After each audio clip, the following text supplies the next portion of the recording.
Welcome to Kauffman Stadium in Kansas City, Missouri for today's MLB.TV exclusive broadcast between a pair of division leaders. I'm Matt Waymeyer. The Oakland A's and Kansas City Royals wrap up their four-game series, with the Royals seeking to take 3 out of 4 from an A's team with baseball's best record, following last night's 3-0 victory.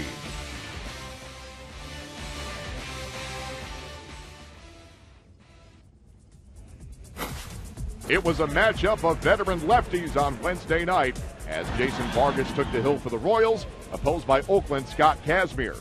Vargas found himself in a first and third two-out jam in the first, but escaped trouble when he got Derek Norris on strikes to close out the frame. The game was still scoreless into the home half of the third when Omar Infante stepped in to face Kazmir with one on and one away and promptly took him deep to left for a 2-run blast. Infante's first home run since June 27th to give the Royals a 2-0 edge. From there, Vargas would assert his dominance, getting both Nate Fryman and Josh Reddick on strikes to close out the top of the fifth. Now a 3-0 game in the eighth. Vargas gets Reddick again, this time on the line drive to second base to close the frame. Then just 1 out away from the shutout in the ninth, Vargas gets Sam Fuld on the weak ground ball to first to end it, as Vargas throws just 97 pitches and gives up just 3 hits in his 6th career shutout, and retires the final 23 batters he faced, leading the Royals to the 3-0 win, with Kazmir the tough luck loser following 7 innings of 3-run ball.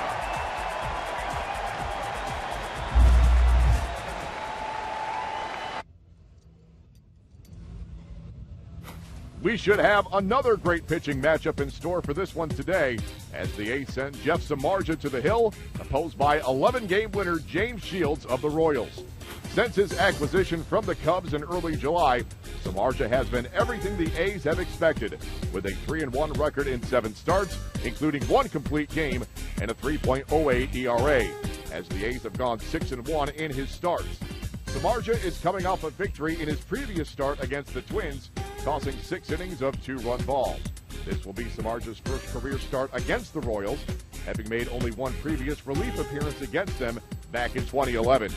Meanwhile, James Shields might be pitching his best ball of the season, winning his previous 2 starts while giving up just 2 runs, spanning 17 innings with just 8 hits allowed, including his first shutout of the season in his previous start against the Giants. In the start before that one, Shields shut down the A's team he will face today, yielding just 2 runs over 8 innings in a 4-2 Royals victory. For his career, Big Game James is 6-4 against Oakland in 14 career starts, with an ERA of 3.78.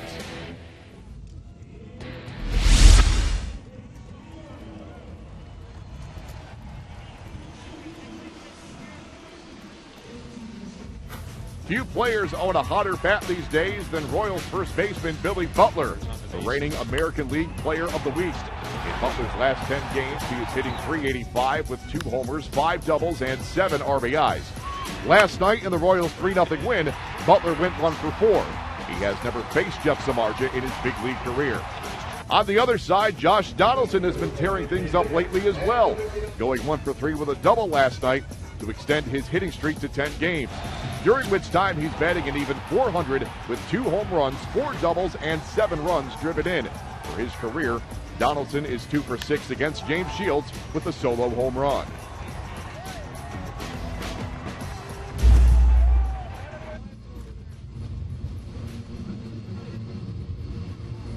Right now, let's join KCSP 610 Radio. With the call of today's game, here's Denny Matthews.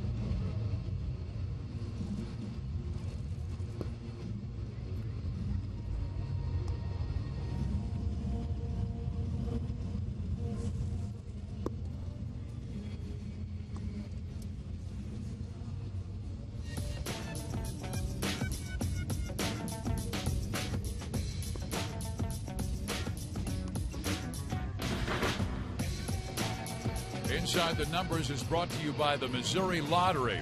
Well, the Royals have drawn 1,410,734 through the first 60 home dates this year, a per-game average of 23,512.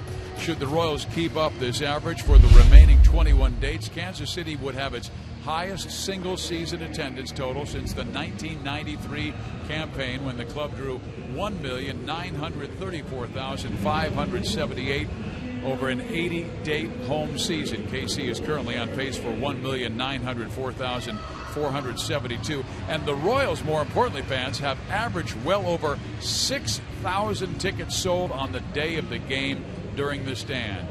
Got another good crowd on hand for a matinee affair, the final game of this series. Oakland and Kansas City. For the play-by-play, here's the Hall of Fame broadcaster, Denny Matthews. All right, Steve, thanks. James Shields making start number 26.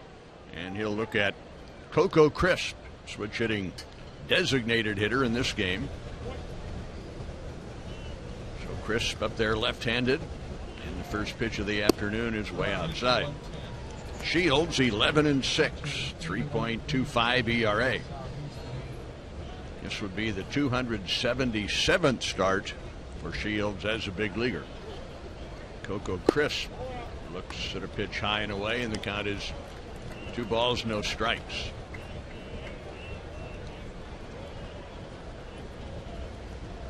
Coco Crisp 0 for 7 so far in the series.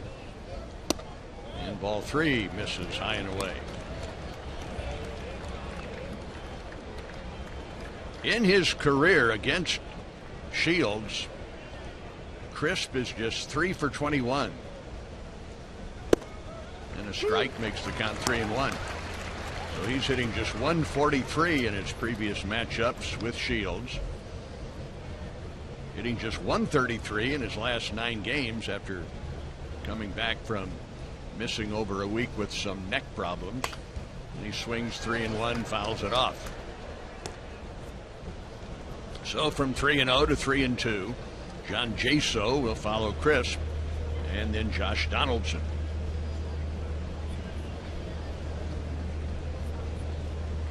Three balls, 2 strikes to the Oakland leadoff hitter. Fastball jammed him, ground ball to Butler at first, and he steps on first, 1 away. Shields able to get a fastball in on the hands of Crisp. And now it's Jaso, the Oakland catcher, batting .267. 8 home runs, 38 driven in for Jaso. 3 for 7 in the series, and 0 for 5 against Shields. Beautiful blue sky overhead. 81 at first pitch. It came promptly at 110. Breeze drifting in from right. Pitch is low. Ball 1 to Jaso. He's a left-handed batter. Time and temperature brought to you by the parking spot. We have airport parking covered. For more info, go to theparkingspot.com. Jaso a little late on a fastball and fouls it off into the seats, third base side. 1 ball, 1 strike.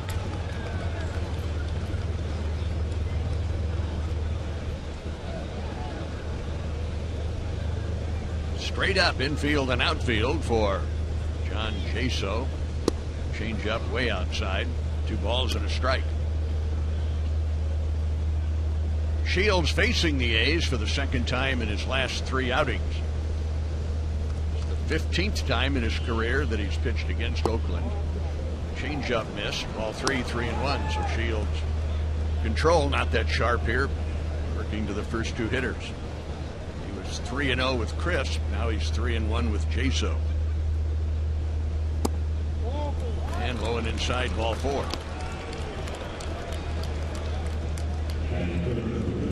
So now Donaldson bats with 1 on, 1 out. Josh hitting .256. 25 home runs, 84 runs batted in. Donaldson has a 10-game hitting streak going. It's 14 for his last 35. 2 out of 6 with a home run against Shields. He's had a very good series, 5 for 10. Big swing, no contact, strike 1. Donaldson in this series, a double, 2 home runs, 4 RBIs, a sacrifice fly. Right-handed batter. Shields breaking ball, misses low and outside. 1 ball, 1 strike. Josh Donaldson. Signed originally by the Cubs, and he really had to fight his way through the minor leagues. He spent 6 years in the minor leagues, and a few of those years he really struggled. Swing and a miss.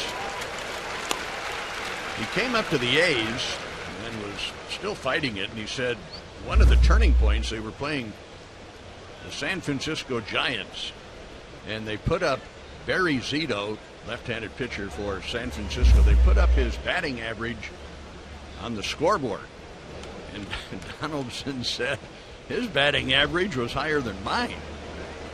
So that's got to change. Things have to change. And boy, they did. It wasn't quick. Swing and a miss. So Shields gets a strikeout. So a runner at first, 2 down, and up comes Brandon Moss.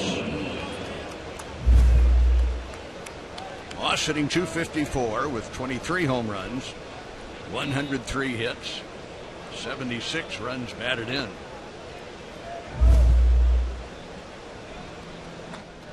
Moss 5 for 7, 4 RBIs, a couple of walks in the series. 2 out of 11 against Shields. Left-handed batter takes way inside, ball 1.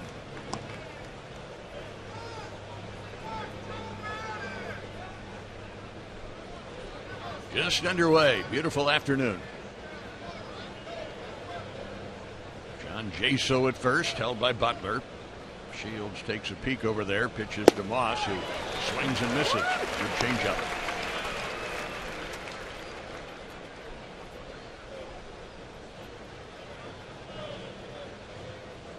One ball, 1 strike.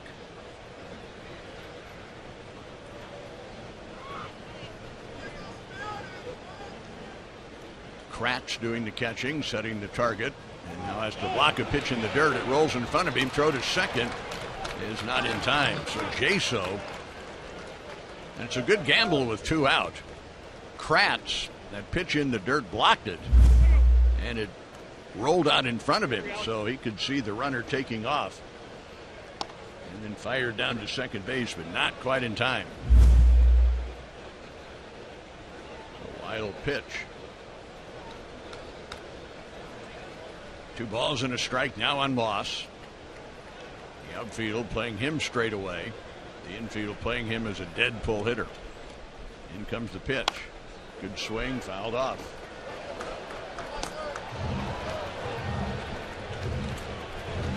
Two balls, 2 strikes on Brandon Moss.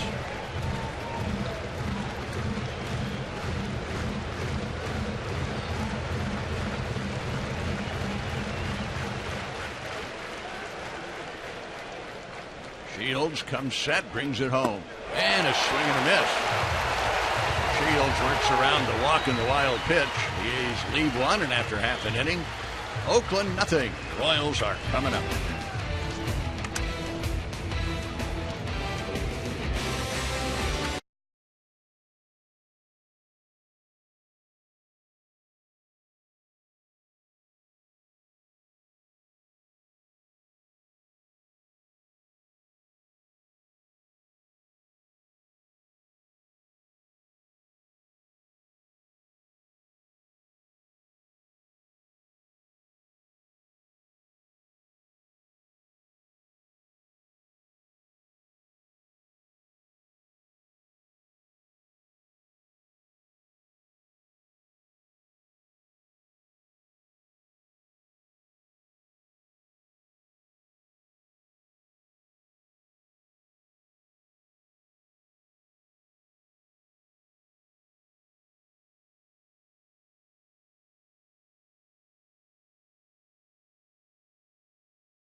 Nori Aoki will lead off. No score, bottom of the first. Aoki, Escobar, and Gordon will face right-hander Jeff Samardzija. Samardzija, his overall record, he started the season with the Cubs. He's 5-8 with a 2.91 earned run average. Aoki hitting .273.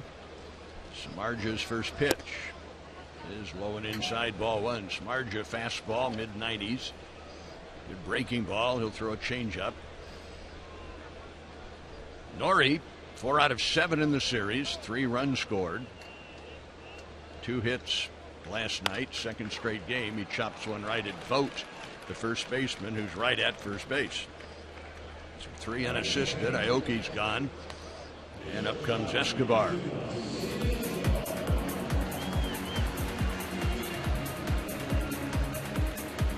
Escobar hitting .277, 115 hits, 2 home runs. He's driven in 37. 0 for 3 last night, 2 out of 8 in the series. Miller Lite is a proud partner of the Royals. Samardzija to Escobar, who shows bunt and takes a fastball for a strike. Samardzija making his 8th start since the A's acquired him from the Cubs on the 5th of July. Bouncing ball to second baseman Kai Espo to his right to scoop it up and throw out Escobar. 2 up, 2 down on ground balls. That brings up Gordon. Alex, 115 hits, .278 batting average, a dozen home runs.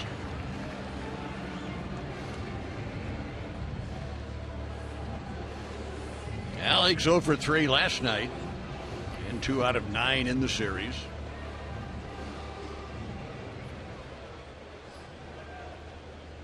Two out, nobody on. Right-hander's pitch is swung on and missed. Pitch was down. Alex went after it. Jeff Samardzija with the Cubs in 17 starts went 2-7.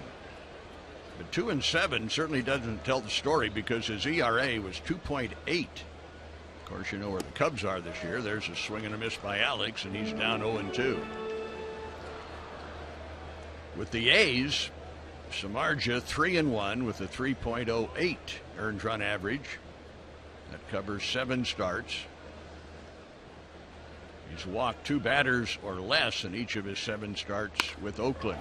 And an 0-2 pitch lined to center, and in comes Fold to make the catch. He was having a little trouble reading that line drive off the bat. With 2 ground balls and a drive to center. Royals story in the bottom of the first, and after 1, no score.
Second inning, Stephen Vogt, A's first baseman, leads off.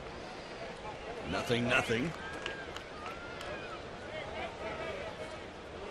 Stephen Vogt hitting .316 with 7 home runs.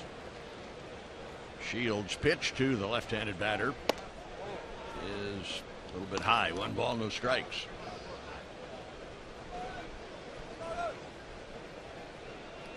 Vogt is 2 out of 8 in this series, and the strike evens the count at 1-1.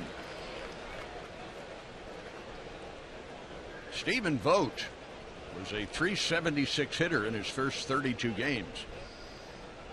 He has hit .247 since over his last 25, and he takes ball 2, 2-1. V-O-G-T, Vogt. Often. And the 2-1 pitch. Strike outside corner. Since July the 7th, for Shields in 7 starts, 3 wins, 2 losses, but with the 3rd best ERA in the American League at 1.6. 2-2 pitch is fouled away. 2 balls, 2 strikes. The breeze has picked up a little bit since the game started. It's essentially out of the southeast, so blowing toward the left field corner. And the pitch is down, and the count is 3-2, and Shields is not real happy with his control here in the early going.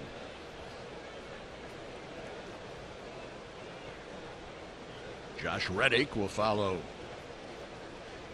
Vogt, and the 3-2 pitch grounded sharply and into right field. So Vogt got a 3-2 pitch that he liked and singles to right. So now Reddick, Josh hitting .256 with 8 home runs.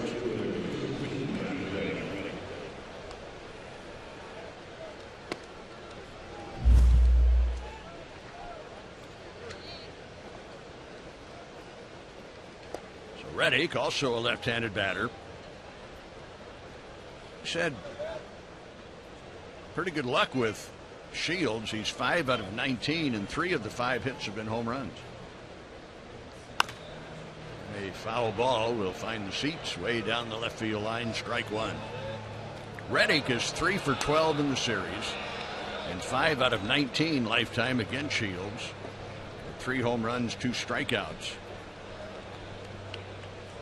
Came off the disabled list on July the 22nd, having some knee problems.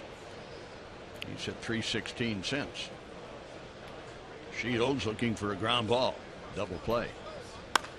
Instead, a fly ball pretty well struck to center, but playable for Dyson, who makes the catch.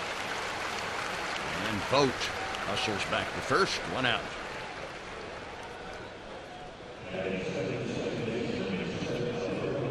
Brings up Callaspo, switch hitter. Callaspo playing at second base in this game.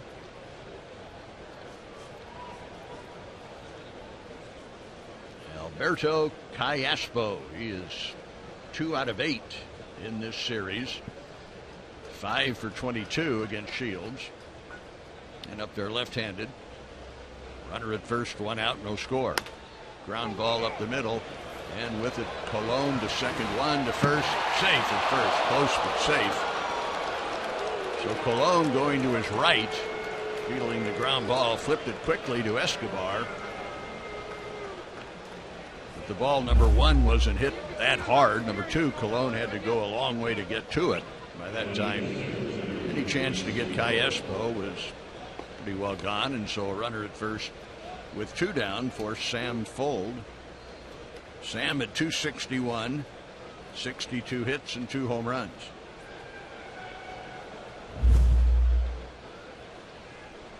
Like the A's in town, the beat writers, the people that have been around for a while. Shields brings it home, and a fastball for a strike. 92 miles an hour on that pitch. You can get download speeds up to 100 megabits per second with Time Warner Cable Ultimate Internet. The 1 strike pitch, lined but fouled on the right field line.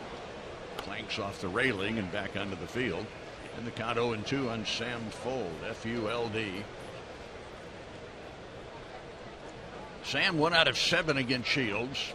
3 for 9 in the series. A couple of runs scored.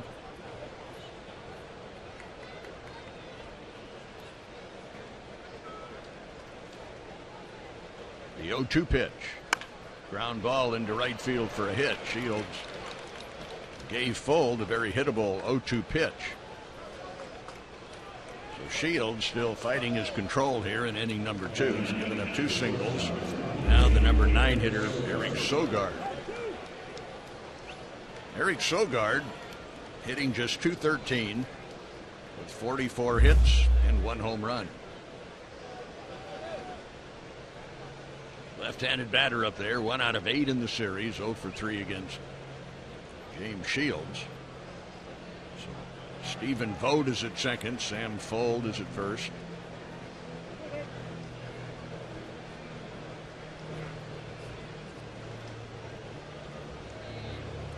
Number 9 hitter, Eric Sogard.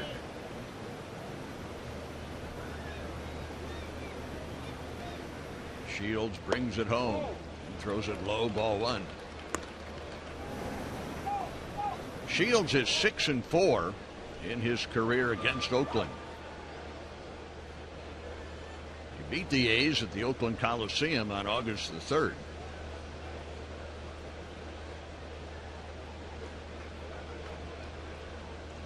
One ball, no strikes on Sogard.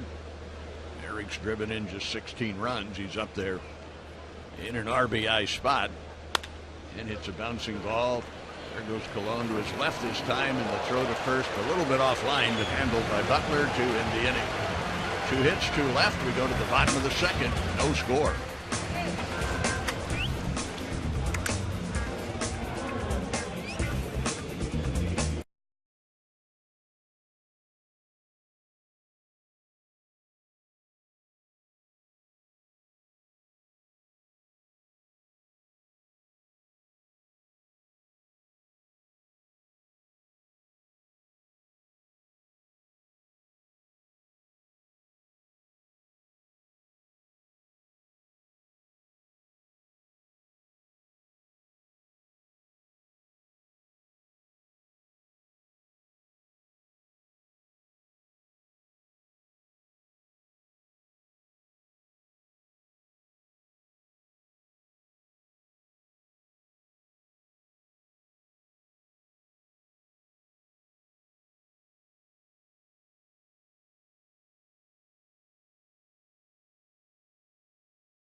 Second, no score. Butler, Willingham, Moustakas come up against Jeff Smarja. Billy hitting .275. First pitch is low and outside, ball 1. 118 hits for Butler, 7 home runs. Butler 1 out of 4 last night, 2 out of 12 in the series. And Smarja's 1-0 pitch is hit high in the air out into short right center. Sam Fuld, the center fielder, coming up for it, makes the catch. Billy out on a fly ball to center field, and now Josh Willingham. Willingham with 49 hits, a dozen home runs, batting average .213.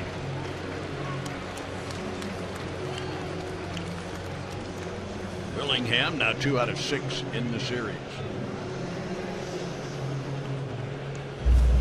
Jeff Smarja was born in Merrillville, Indiana. Lives now in Valparaiso, Indiana. Strike called outside corner. He chose, when he went to college, to stay in state. And he went to the University of Notre Dame in South Bend. Played baseball and football for the Fighting Irish. The 0-1 to Willingham is outside. 1 ball, 1 strike.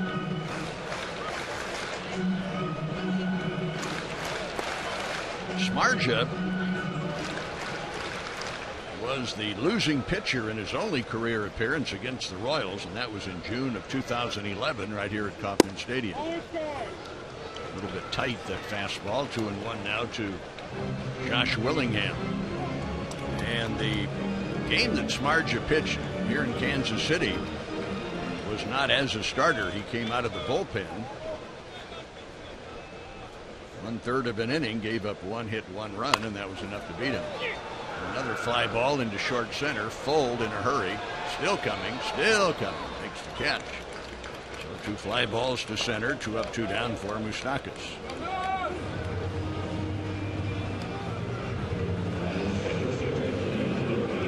Michael hitting .199 with 63 hits and 14 home runs and 47 runs batted in. Well, you talk about similarities. Escobar, Gordon, and Butler. Escobar hitting in the 2nd spot in the order. Gordon 3, Butler 4. And their numbers are almost identical. It's almost weird. There's a pitch low and outside. Escobar hitting .277. Gordon .278. Butler .275. Escobar has 115 hits. So does Gordon. Butler has 3 more with 118. Their at bats very, very close. High pop foul coming back into the seats. Lower deck just to our left. Nice catch. Well, you can find great seats anytime, anywhere with the StubHub app. 1-1 on Mike Moustakas. Moustakas 1 out of 6 in this series with the A's. Strike on the inside corner. He looked like he wanted to pull the trigger but couldn't. So now Samardzija has the advantage in the count, 1-2. Samardzija 6'5", 225, 29 years old. And the 1-2 pitch to Moustakas is swung on and missed. Samardzija gets his first strikeout, and the Royals go down in order for the 2nd straight inning. The end of 2. The A's nothing, the Royals nothing.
Royals 5 at papajohns.com all day tomorrow and receive 50% off the regular menu price.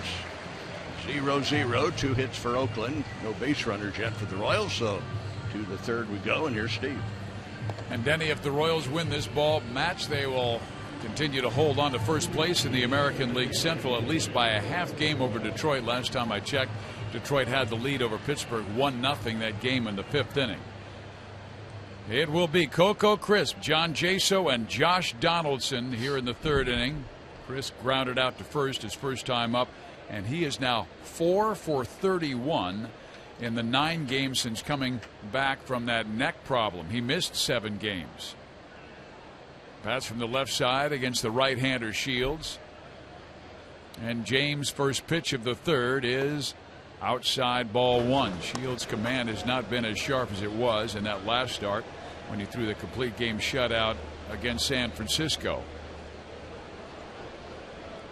But good enough so far with no run scored. Here's the pitch in there. 1 ball, 1 strike.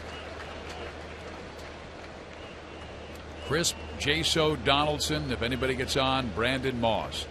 Once again, a gorgeous Midwest afternoon at the K. The wind and pitch. Crisp sends a ground ball Escobar's way. Nice big hop for him. His throw in the dirt, scooped nicely by Billy Butler.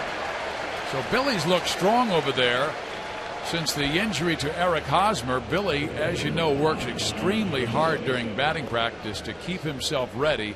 And when Hosmer went down with that broken hand, Billy's really been very capable over at first base, and he had to dig that one out of the dirt to save an Escobar error. So there's 1 out and nobody on to open the 3rd. And here's another left-handed batter in John Jaso. He takes outside and high, ball 1. Jaso walked his first time up but was left stranded at second base. And James wants a new baseball. This injury update is brought to you by the University of Kansas Hospital, official healthcare provider of the Royals and the athlete in you. Eric Hosmer having an x-ray on his injured right hand. Jaso swings meantime at the next pitch and fouls it back. Hosmer had not had that x-ray when I talked to him before the ball game, but he is going on the trip, wants to keep his conditioning and his therapy working with the Royal trainers, so he'll be on the trip to Minnesota, Colorado, and Texas. The 1-1. Jaso swings and hits a slicing foul ball that will curl into the field level seats off on the left side. So James gets a new baseball, wipes his brow, steps back up on that rubber, and Jaso takes a little time getting back in the box. James working with Eric Kratz, who was working with Salvador Perez in his last game, that shutout. Jaso swings, hits a ball to the right side. Infante has it and quickly throws him out. 2 down.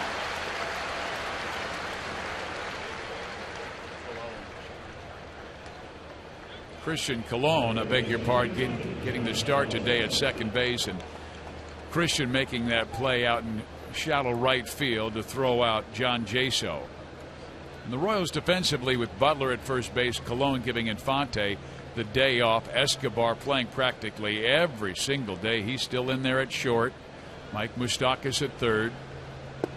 And Shields now facing Josh Donaldson, who he struck out in an excellent changeup in the first. The outfield, Gordon in left, Dyson in center, Aoki in right. The 1-0 is taken just a bit low. Tried to feed a fastball in the low inside corner to Donaldson, and he took it for a favorable 2-0 count.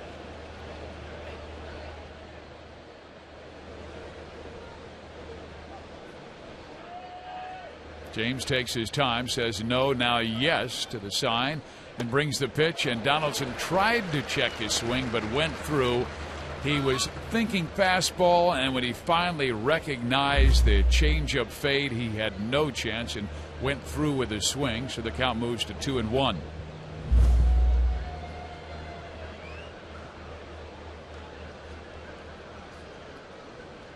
Again, the 2-1 is fouled off, back and out of play. 2 balls and 2 strikes.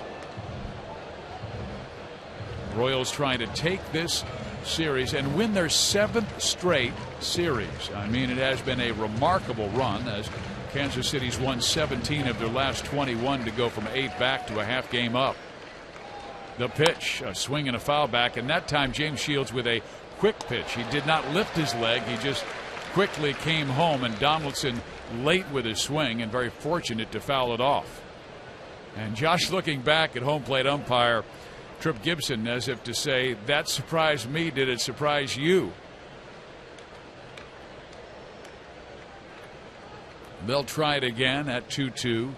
Donaldson takes low, full count, 3-2. And part of this surge that Kansas City has been in was facing the Athletics, the team with the best record in baseball. And the Royals won 2 of 3 out in Oakland and have won 2 of 3 thus far here in KC. The pitch, a swing and a miss. He struck him out on a good changeup. Donaldson drops his bat and helmet near home plate. And that does it for the A's in the third. We head to the bottom of number 3, still looking for our first run.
Welcome back to Kauffman Stadium, where the Royals and Athletics still looking to score their first run, and Eric Kratz will lead things up. Jeff Samardzija on the hill. He's been brilliant through 2 with 6 up, 6 down. He throws to Kratz, who fouls it off, and it's a 1-1 count. Big, tall Jeff Samardzija on the hill goes 6'5", 225, 29 years old, out of Merrillville, Indiana. He was all Big East at Notre Dame in both baseball and football. As a matter of fact, there are many who thought he would go to the NFL. 1-1 pitch is just outside, 2-1. He was one of the best receivers in all of college football his last 2 years. I mean, a big, rugged receiver outside. They'd put him in the slot occasionally. Had no fear going over the middle. Here is the wind, and 2-1, and Kratz swings and lines it sharply to center field. It will be played for a base hit, and that's the first hit allowed by Samardzija this afternoon. So Kratz has a hit in all 3 of his starts for Kansas City. Now the batter, Christian Colon, who looks down to third base coach Mike Jerschley to get the sign.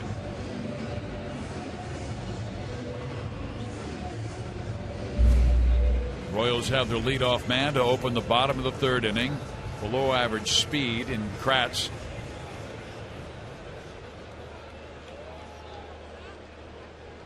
Samardzija comes set. Here's the pitch. Kristen takes. Low, ball 1. And Samardzija keeps everything right around the knees. I mean, he has a good sinking fastball. He's best when he's 92 to 94, but there are times where he'll go four seam up to 97 miles an hour. He also has a good cutter and a split finger that'll throw more to left-handed batters than a righty like Colon. I was talking about Samardzij's excellence in the football field. I remember watching a Notre Dame game. He went over the middle, went high to catch the ball. He must have been 3 feet in the air and caught it and was just banged by a strong safety. Pitch to Colon is swung on and missed. 1 ball, 1 strike. I mean, he was absolutely drilled by the strong safety. He not only held onto the football, came down on both feet and gained another 8 yards, dragging that strong safety and a linebacker with him. I mean, he was an absolute warrior for the Fighting Irish. Here's the 1-1 pitch, and it is on the inside corner, 1-2. He left Notre Dame with a school record 179 receptions, almost 2,600 yards receiving, and 27 touchdowns. Kratz at first. Samardzij's pitch, and Colon swings and grounds it foul over near Mike Churchley. Hey, it's time for Royals Moment of Celebration presented by Tippin's Gourmet Pies. This moment comes from Gordon White from Grain Valley, Missouri. He said, I went to the game with my 2 best friends on July 24th, and we always stay for the whole game. We didn't know it meant the entire 14 innings that night, but seeing Aoki's second walk-off ever was totally worth it. A great night at the K. That was that weird game that was started by Duffy and Kluber, and they were absolutely sensational, and Kluber had a perfect game until his 7th. It was broken up, but the Royals would tie it in the 9th and win it in the 14th. The pitch, low and in, as Samardzij tried to attack Colon. On the pitch, he got a swing and miss on. This time he took it and evens the count at 2-2. This has been a wonderful ride the Royals have been on. If they win today, it will be a 5-1 homestand. Here's the pitch, and a swing ground ball through the whole right side. Kayaspi dives, can't make the play. It's a base hit. Kratz is going now to third, and Kayaspo's error allows Kratz to get all the way to third. It will be an infield hit for Colon and an error on Kayaspo.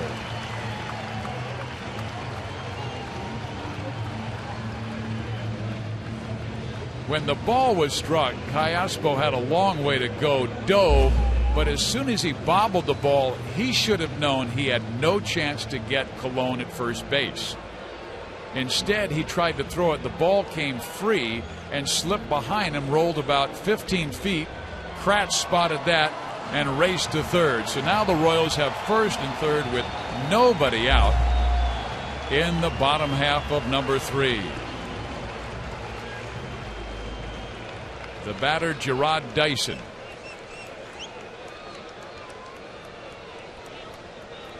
The pitch. Taken for strike 1. Oakland will play their corners in, but their middle back. And now the middle a little more halfway, thinking Kratz may not be going if a ball is struck directly at the shortstop or second baseman. First baseman Vogt holding Colon. Here's the pitch, a swing and a ground ball, foul, and Dyson down in the count 0-2, and Samardzij, pretty good strikeout pitcher. This would be the time he would go for that.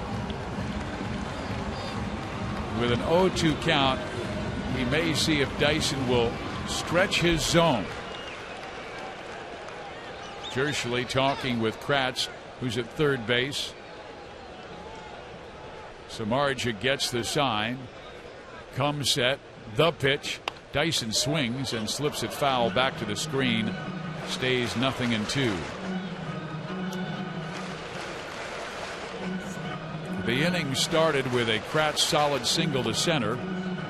Colon rolled an infield hit to the right side, and Kayaspo made a terrible error to allow Kratz to get to third.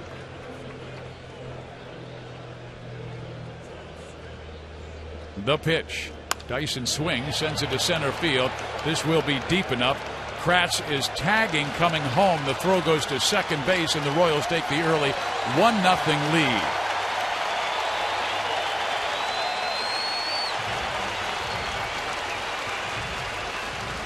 That was a quality at bat by Gerard Dyson. Down in the count 0-2, shortened up his swing, didn't try and do too much. Samardzija left one middle away, and he didn't try and pull it, just got underneath it enough and drove it to medium deep left center field, where Kratz was able to check in with the Royals' first run.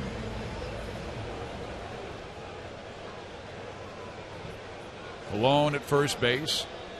The batter now, Nori Aoki, and Samardzija throws over. The Royals, very good base running team. This is not a bad hit and run combination with Aoki up and Colon at first. Christian does have above average speed, but not base stealing speed like Escobar or Dyson. Aoki, though, is a good contact guy, and he's been hot with a 4-game hit streak, 7 hits in his last 13 times up. The pitch. Nori takes high and outside, ball 1. This is the 8th start for Jeff Samardzija with the Oakland Athletics after he was acquired from the Cubs on July 5th with right-handed pitcher Jason Hamill for shortstop Addison Russell, who was one of the top prospects in the entire Oakland organization. Also outfielder Billy McKinney and right-handed pitcher Dan Straley. Hit and run is on, a swing and a miss by Aoki. The ball was dropped by the catcher, and Colon will take second base and get the steal as the Royals tried the hit and run, and Christian Colon gets his first career stolen base. It was a hit and run as Colon had the late break from first base. Aoki swung and missed, and the catcher Jaso could not handle the ball in the dirt, so Colon gets his first career steal. He's now in scoring position with 1 out. 1-1 pitch outside, 2-1, and Nori showed bunt. That now brings the third baseman Donaldson in, even with the bag. He was back a couple of steps. Royals have taken the early lead. They have 1 run on 2 hits. The A's, no runs on 2 hits.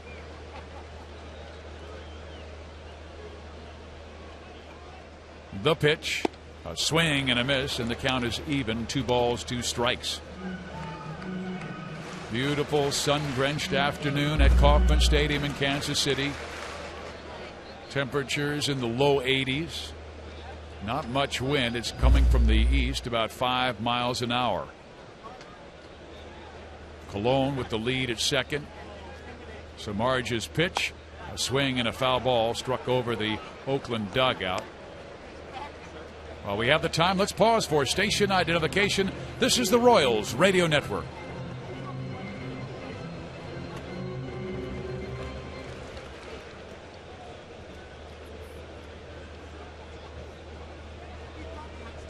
Royals lead 1-0. Colon at second with 1 out. The 2-2 pitch to Nori Aoki. Check swing. He went and he strikes out. Nori disagrees with the call from the home plate umpire, but it sure did look like he went, and he is out number 2. So it will be up to Alcides Escobar. Esky was the hero in the Game 1 victory. He had 2 big hits on 0-2 counts. One to give the Royals a 2-0 lead, and one to break the 2-2 tie. And as soon as the Royals took that 3-2 lead in the 7th inning, it was hand the baseball to Davis and Holland. And that great combination were able to nail down another Royal victory. Here's the pitch. Breaking ball swung on and missed by Escobar. Strike 1.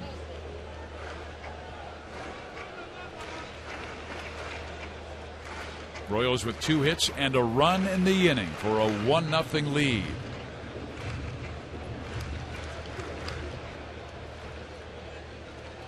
Colon extends his lead at second base. Samardzija gives him a look. Throws home. Escobar swings and now is down in the count. 0-2.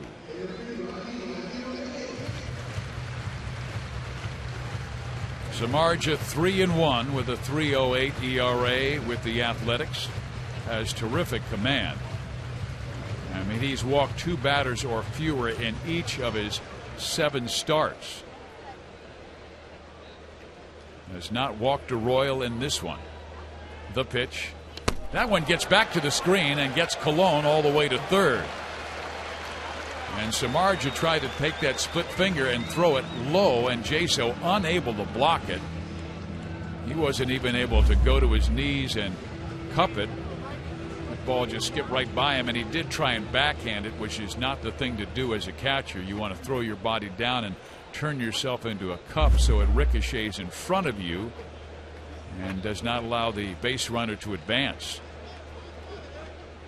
The 1-2 pitch is swung on and missed. Good sweeping slider thrown by Samardzija, gets the strikeout, but the Royals strike first with a sacrifice fly by Gerard Dyson, and it's 1-0 KC.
The weather update is brought to you by Gary Lezak and 41 Action Weather, Kansas City's weather leader. Temperature currently is 82 degrees, a slight breeze out of the southeast at 5 to 10 miles an hour. A gorgeous afternoon to watch Major League Baseball. And here's the first pitch to the leadoff batter in the 4th inning, Brandon Moss.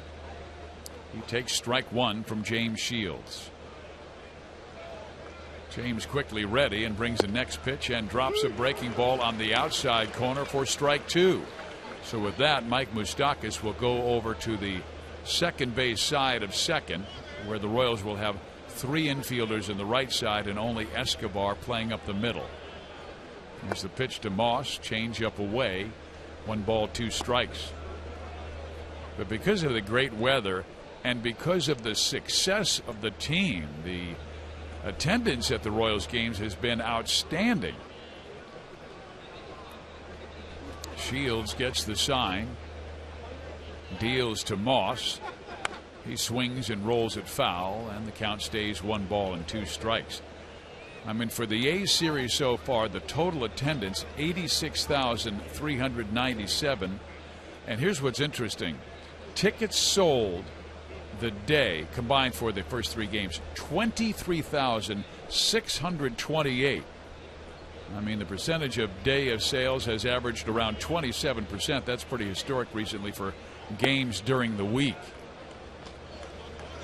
With the Royals, they've won 17 of their last 21. They have Kansas City all stirred up because they went from 8 back to a half-game lead. It's exciting again. You're watching the boys in blue. Shields missed the 2-2 pitch, and it is again missing low and in. Good changeup that Moss took. Count is full.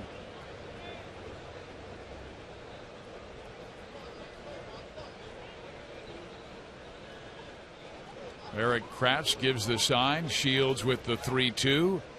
A swing and a foul back, so a good battle between Brandon Moss, who has suddenly gotten hot.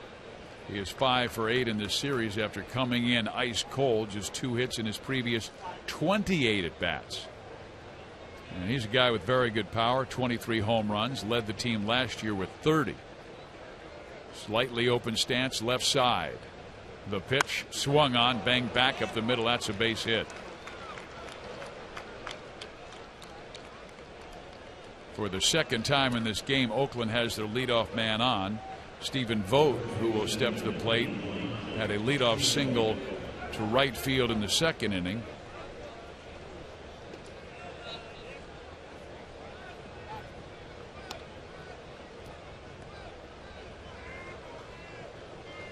Ned Yost giving Salvador Perez, Omar Infante, Lorenzo Cain a day off.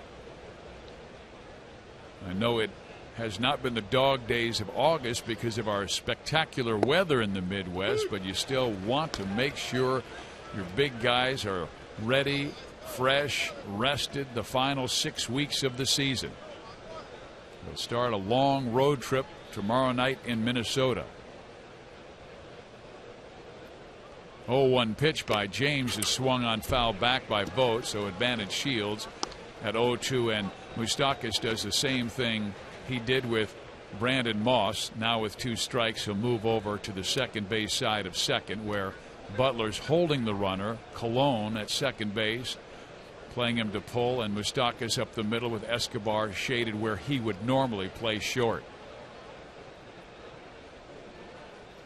Shields checks the runner, brings the pitch, a swing and a high fly ball center field. Dyson moves towards right center. He's there for the catch, and 1 out.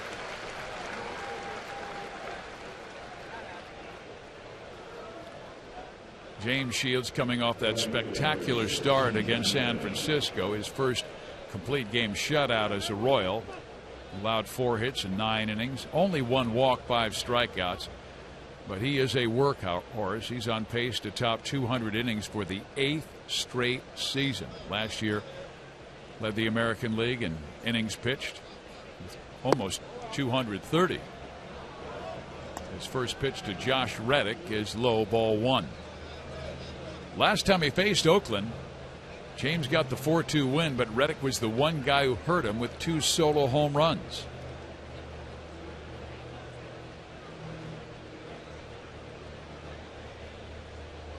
The 1-0. Reddick swings and fouls it back our way. It's 1 ball, 1 strike.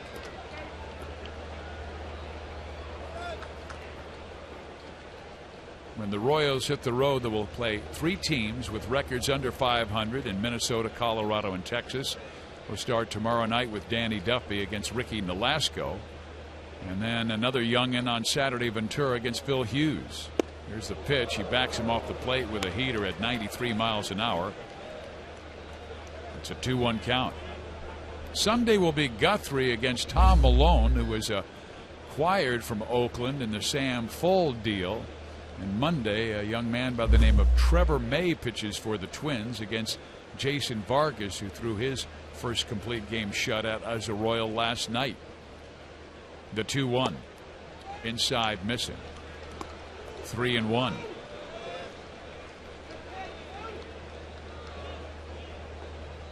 Callaspo waiting his turn on deck.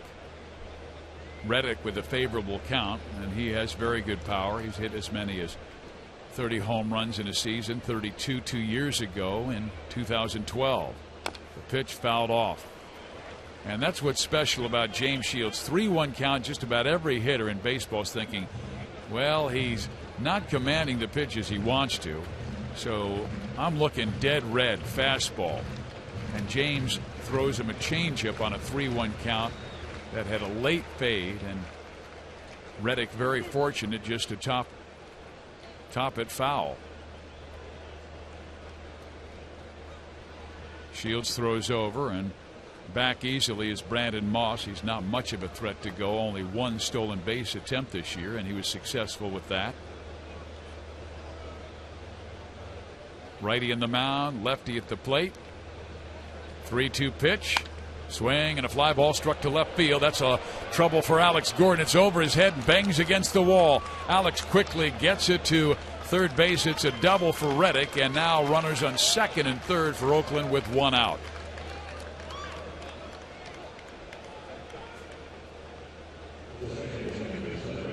That's when Josh Reddick is really dangerous. He's noted as a pull hitter, but he stayed with the pitch, and James worked middle away and didn't try and pull it, and he fed it away from Alex Gordon. It one hopped up against the wall down the left field line, and now Oakland has two on with just one out, and the batter Alberto Callaspo.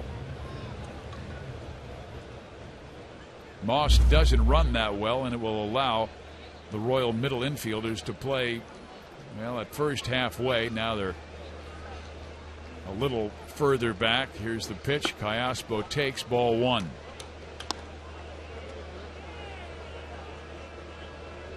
Shields has struck out 3 in the game. 136 this year. This is a time he would go for the strikeout. But Callaspo, a tough guy to strike out. He has a good eye. He's walked 33 times, struck out 41. The pitch. Ooh, he tried to check his swing on a cut fastball that tied him up. Callaspo went. It's a 1-1 count.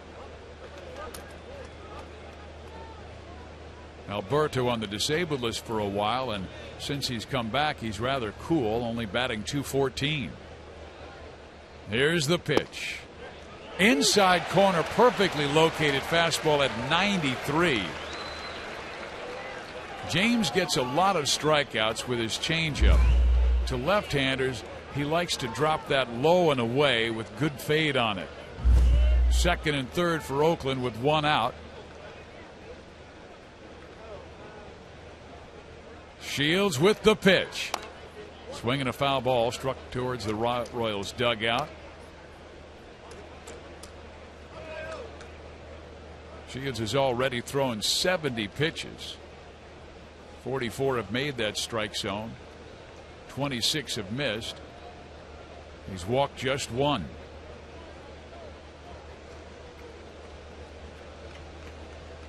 Here's the 1-2. Flip foul. Good at bat by Callaspo. The last two pitches really tough, and he just kind of flicked his bat at the baseball trying to send it foul, which he did.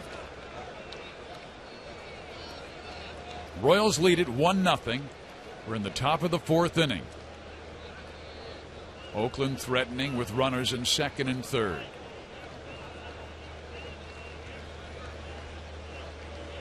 Callaspo says James taking too much time, so he steps out.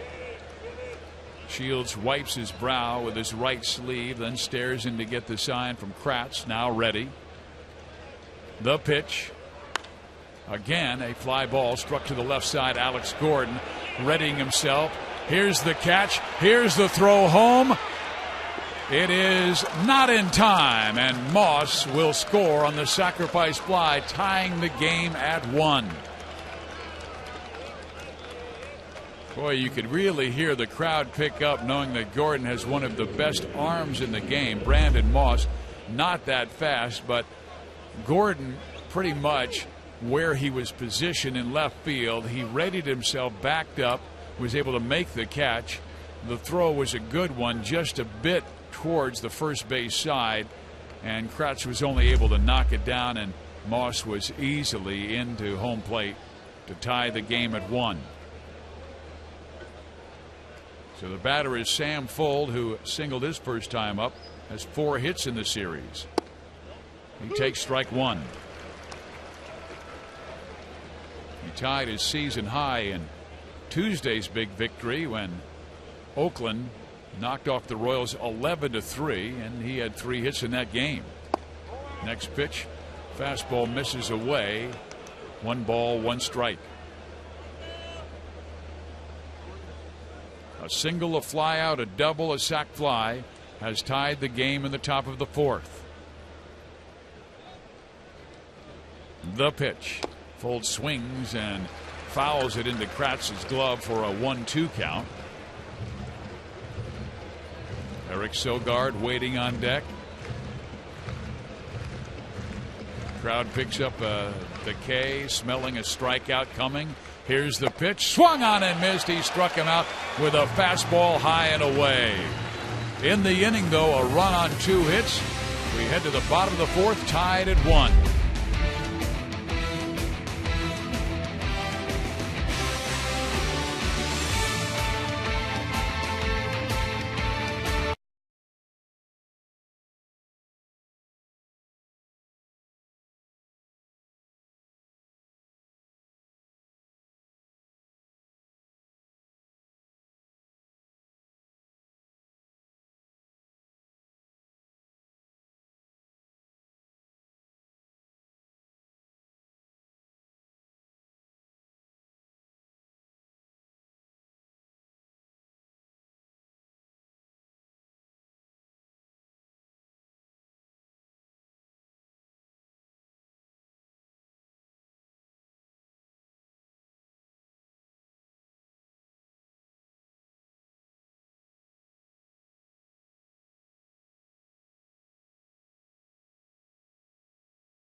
The Royals Radio Network would like to say hello to our affiliate in York, Nebraska, KAWL AM 1370, and their general manager, Mark Jensen. Had a chance to do an American Legion game there about 1,000 years ago, but York, Nebraska, a very pleasant community, and they welcomed the Hastings Chiefs at the time. Here is the pitch, and it is low for ball 1.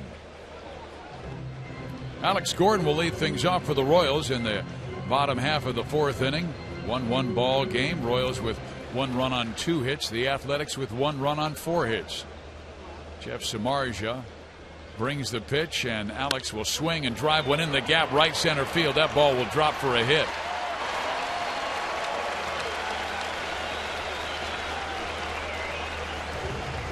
Gordon's 8th hit on this homestand. He has his batting average up near the .280 mark again. So the Royals have their leadoff man on, and last time they did that, they had him come around to score on Dyson's sacrifice fly. Billy Butler will now face Jeff Samardzija.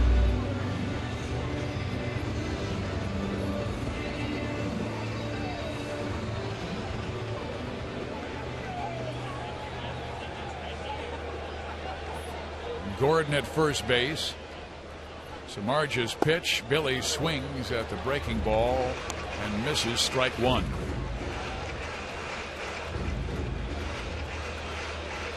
Royals at 65 and 54. They've tied their season high, most games over 500 at 11. Detroit and Scherzer, meantime, leading Pittsburgh 2-0 in the 7th inning. Royals have a half-game lead on the Tigers for first in the Central.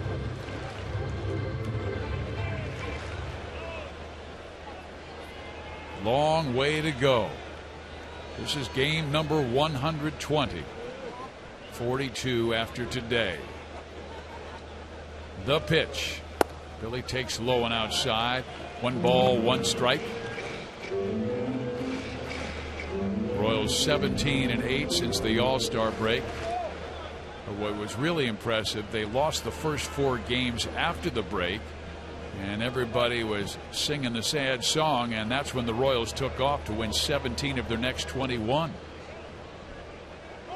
Gordon goes, pitch swung on, grounded to deep short Sogard. Long throw is in time, and the Royals do get Gordon into scoring position. Butler is out at first base. Play goes 6-3. Royals have put the hit and run on a couple of times. First time we saw them do it, Aoki swung and missed, but the ball got away from Jaso, and Christian Colon was given his first career stolen base in the major leagues. Now the batter Josh Willingham, who popped up his first time to center field. He has a hit in his first 2 starts as a Royal. Here's the pitch. He's swinging at the first pitch, a fastball, and pumps it foul over the head, and a fan in the upper deck made a terrific catch. Oh man, you heard the crowd roar.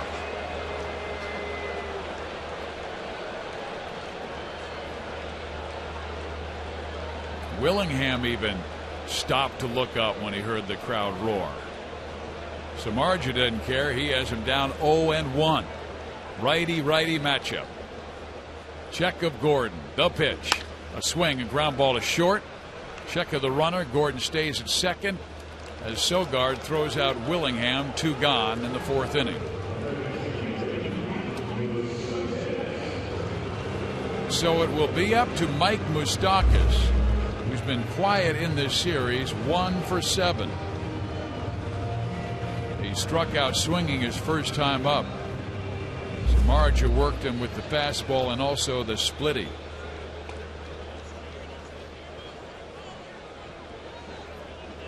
Moose does have the power. He and Perez tied with the home run lead for the team.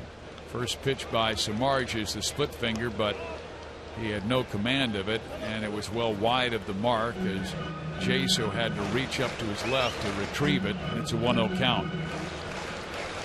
Moose with 14 home runs, 47 driven in. The pitch outside, 2-0. Jeff might be working around the left-hander with Eric Kratz next, but Kratz singled sharply to center field last time up. He hasn't even been close with the first 2 pitches to Moustakas.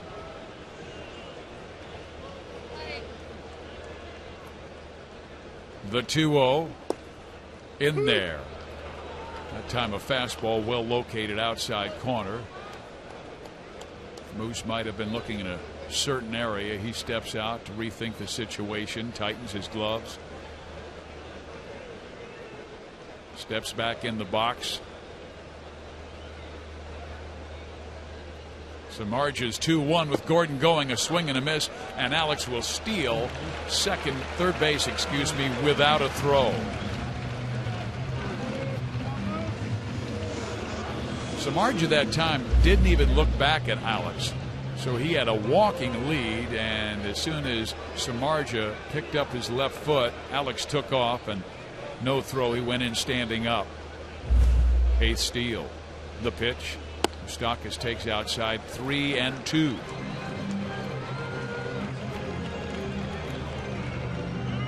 So now that might eliminate the split finger pitch, because he's thrown a couple of splitties in the dirt that have not been handled well by Jaso. You do that here, Gordon would score the go-ahead. The 3-2 pitch. Swung on, line in the gap, right center field. That's a base hit. Gordon scores, and the Royals reclaim the lead at 2-1.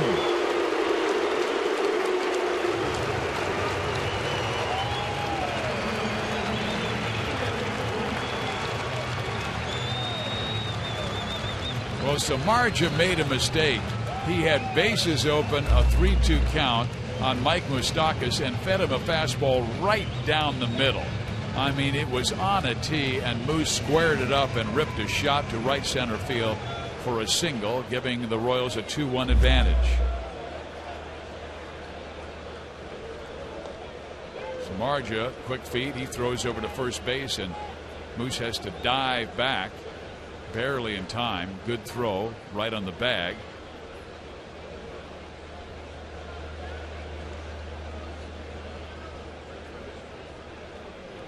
Pitch to Kratz. He swings and sends it out of play. A twisting foul ball into the seats about 8 rows back, well beyond the Royals dugout. And Eric broke his bat, so he'll get a new piece of lumber. Step back in. Big, strong guy from just outside Philadelphia. Goes 6'4", 240 pounds. Wonderful addition, and I really believe, fans, that Dayton Moore did a brilliant job, the Royals general manager, at identifying the right veterans to add to this young team. And I'm talking about during the season, adding Raul Ibanez, Josh Willingham, Scott Downs, Jason Frazier, and Eric Kratz. Team guys, great character, not a lot of noise in that clubhouse, but they're having fun and they're confident players. The 0-1 is up and in. And Dayton always says, get me ball players. That's what he tells his scouts. Get me ball players, guys who love to play the game and can help lead. The Royals playing very well with the new additions. Here's the 1-1. Kratz takes a strike. High strike at the letters. Samardzija going more with his fastball. He made a mistake on a fastball to Mike Moustakas, who found a gap in right center field to plate Alex Gordon to give the Royals a 2-1 advantage. The pitch. Eric swings and misses. Strikes out, but the Royals get a clutch 2-out base hit by Mike Moustakas and now take a 2-1 lead to the 5th inning at Kauffman Stadium.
And it has been fantastic. Well, you can help improve the Kansas City region's air by carpooling, walking, biking, or taking the bus to where you need to go.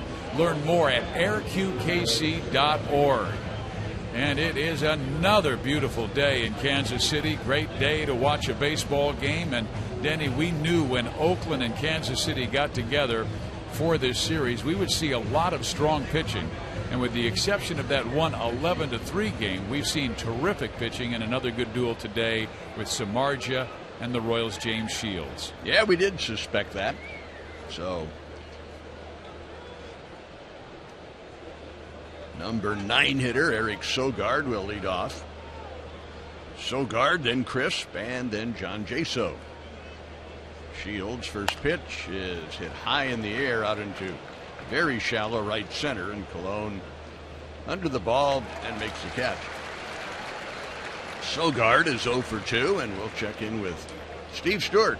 Denny, the update brought to you by Champion Windows, Sunroom, Siding, and Home Exteriors, proud sponsor of the Kansas City Royals. Pirates at the Tigers. They are, in effect, designated rivals this year. They played 2 in Pittsburgh Monday, Tuesday. The Pirates won. Now they're playing 2 in Detroit. Detroit came from behind 1 last night. Today, Detroit has Max Scherzer on the mound, and they are shutting out the Pirates 2-0, top of the 8th inning.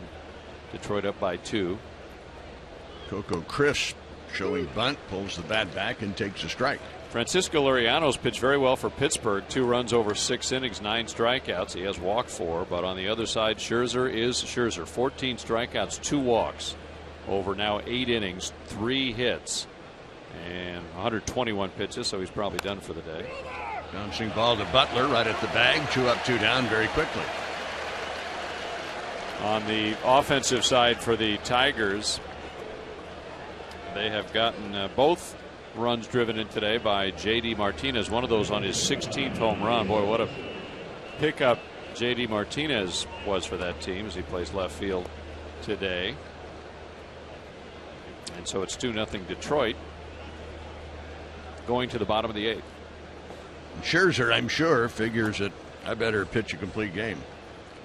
Boy, their bullpen is that's true. Really That's true. Been rocky. As I say, 121 pitches, so it's only a 2-0 game, so stay tuned, right? Yep.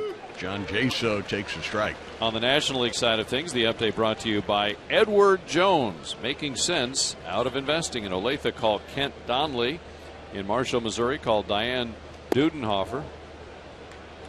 Pitches up, and the count on Jaso is 1-1. Brewers lead the NL Central by a game and a half over Pittsburgh, 2 over St. Louis. Milwaukee leads today 4-0, top of the 4th.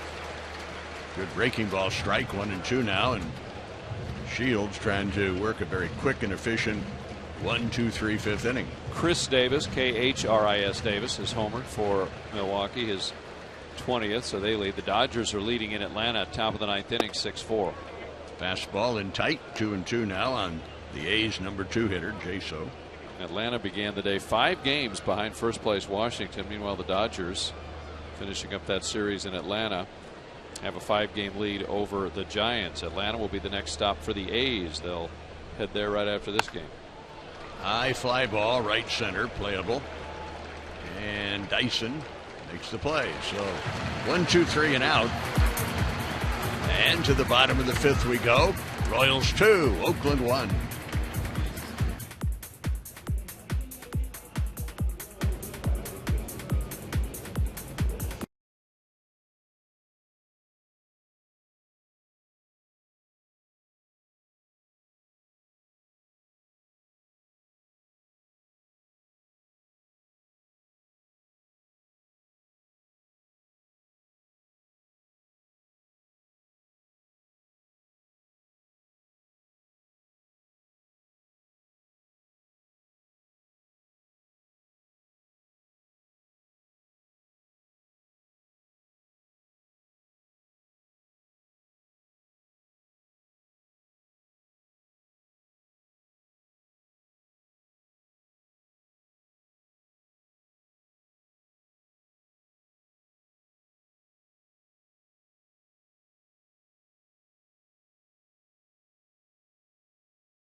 Kristen Colon will bat first here in the bottom of the 5th against Samardzija.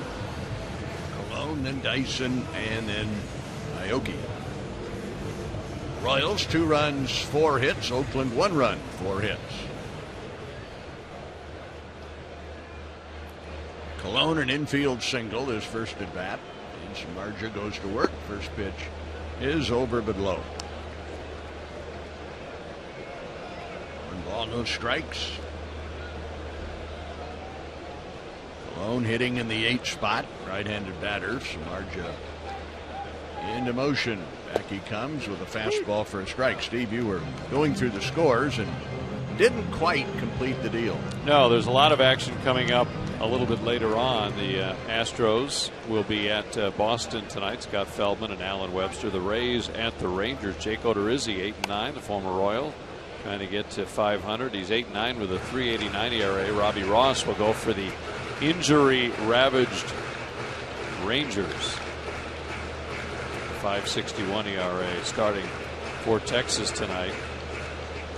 On the National League side, the Brewers lead at Chicago is now 5-0 over the Cubbies as they go to the bottom of the 4th inning. Colon swings and fouls it back. 1 ball, 2 strikes. Washington puts Steven Strasburg on the hill tonight at New York against the Mets and Dylan G. The Nationals have dominated their games in New York the last few years over the Mets. Strasburg's record is 8-10, but he's pitched a lot better than that. His ERA 3.68. Washington with a nice big lead over Atlanta right now.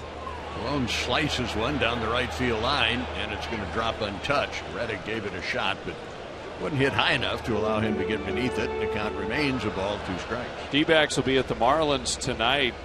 Chase Anderson pitches for Arizona. We didn't see him when the Royals played the D-backs a couple of weeks ago. And Brad Penny, who lives in Johnson County, Kansas, and tried to hook on with the Royals this past spring training and didn't successfully do so. He's going to make his second start with the Fish, team that he starred for 10 years ago. He's 1-0 with a 1.80 ERA after 1 start with Miami. Pitch a little tight, and 2 balls, 2 strikes on Colon. Padres are at St. Louis. Eric Stultz and John Lackey got roughed up his last time out. 2 balls, 2 strikes on Christian Colon. Samardzija into motion. And the fastball swung late, fouled off. Reds will be at the Rockies tonight. It'll be Alfredo Simon, or as he was called before this year, Alfredo Simon. And former Royal Jorge De La Rosa will pitch for the Colorado Rockies, a team we'll see for 2 games in Denver next week. We learned today that not only is Troy Tulowitzki out for the year, so is Carlos Gonzalez. Bouncing ball into left field, so Colon singles to left. 3rd straight inning, the Royals have a leadoff single.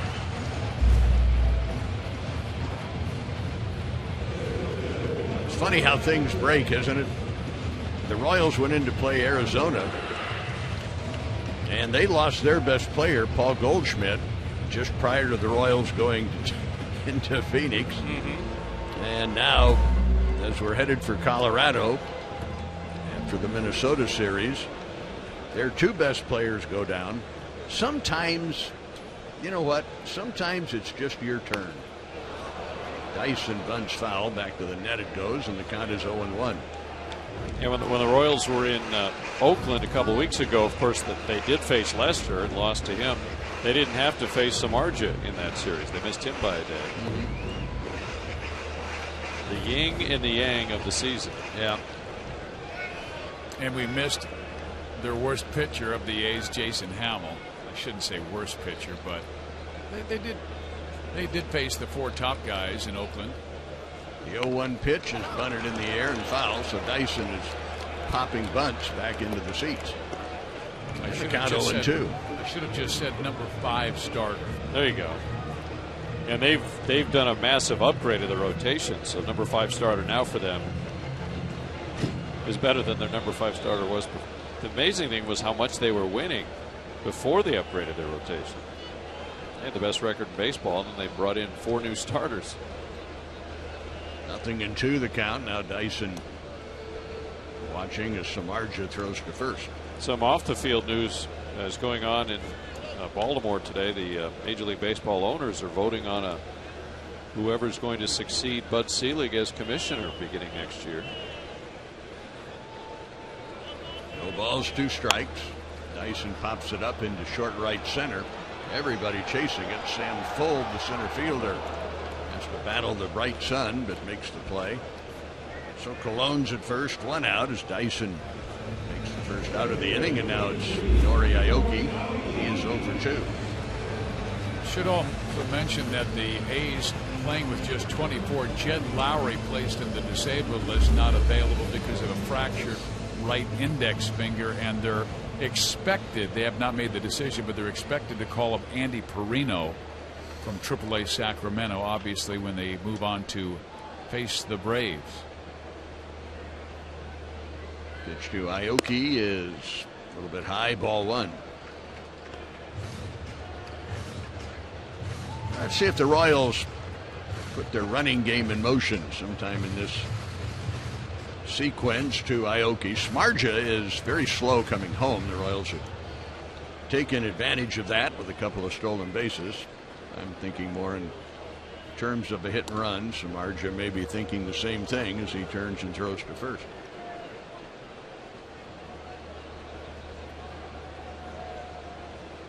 Oakland is not a great defensive team by any stretch. They are not that great around second base. Shortstop, second base. There's a pitch low and outside. And Denny, they have made 6 errors already in the 4 games of this series, and it seems like every single error has really come back to hurt them. Yeah, and how many times have you seen a ground ball go through that if you're adept at those positions, those balls do not go through? Those are big items over 162 games.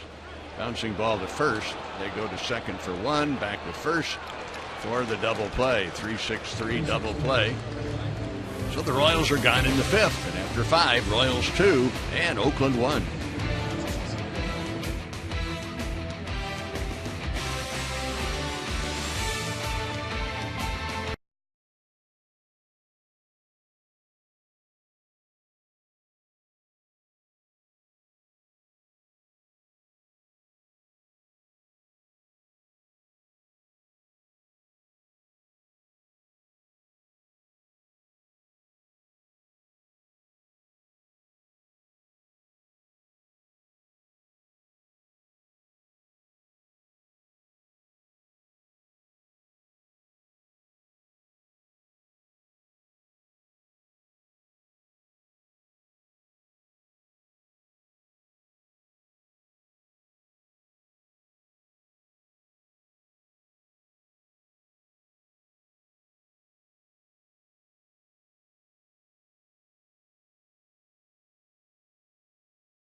Royals 1 in the 3rd, 1 in the 4th. The A's 1 in the top of the 4th.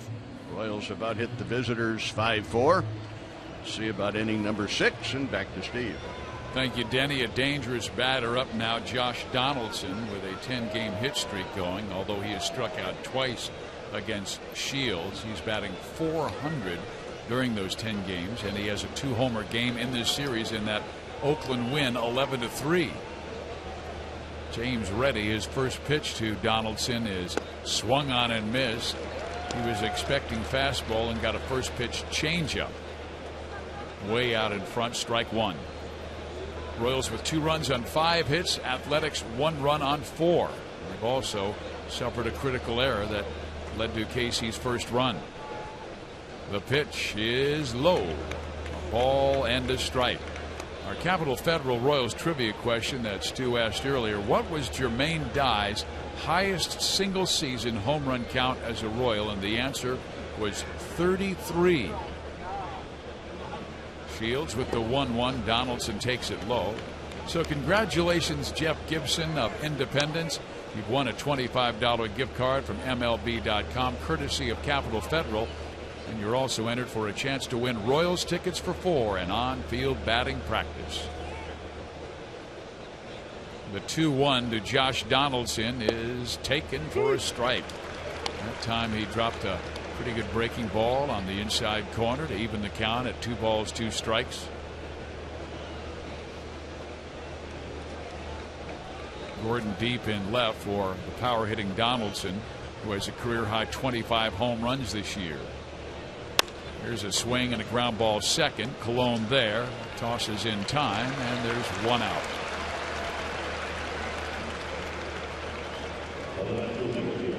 I like Christian Colon, first round pick out of Cal State Fullerton, first team All-American, and watching him play in Southern California, he was the leader of that Titans team, and that's a fine baseball program.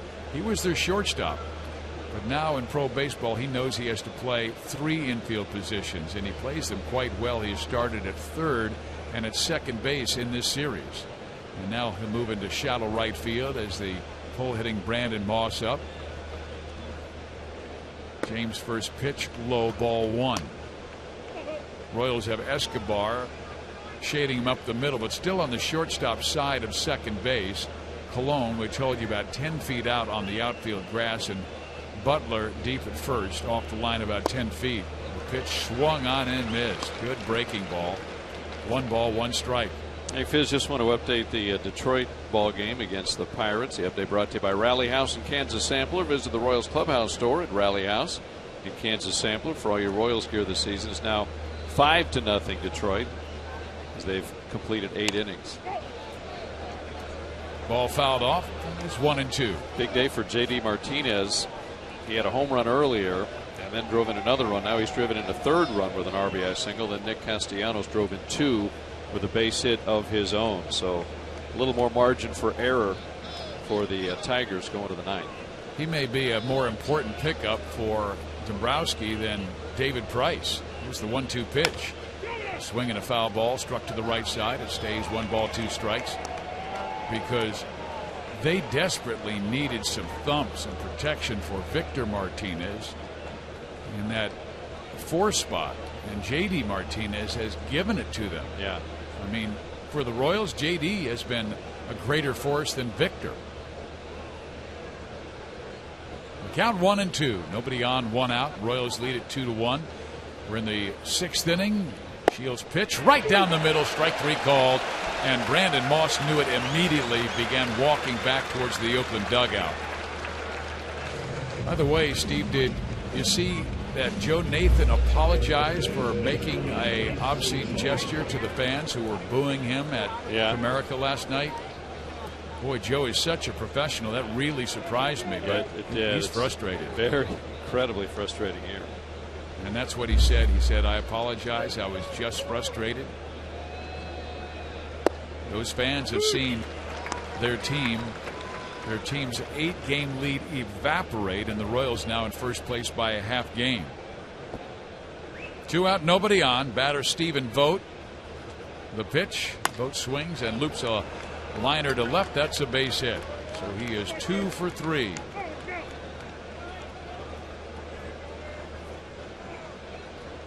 The hits are even. The Royals with a 1-run lead, and the batter is Josh Reddick. He doubled to left field his first time up.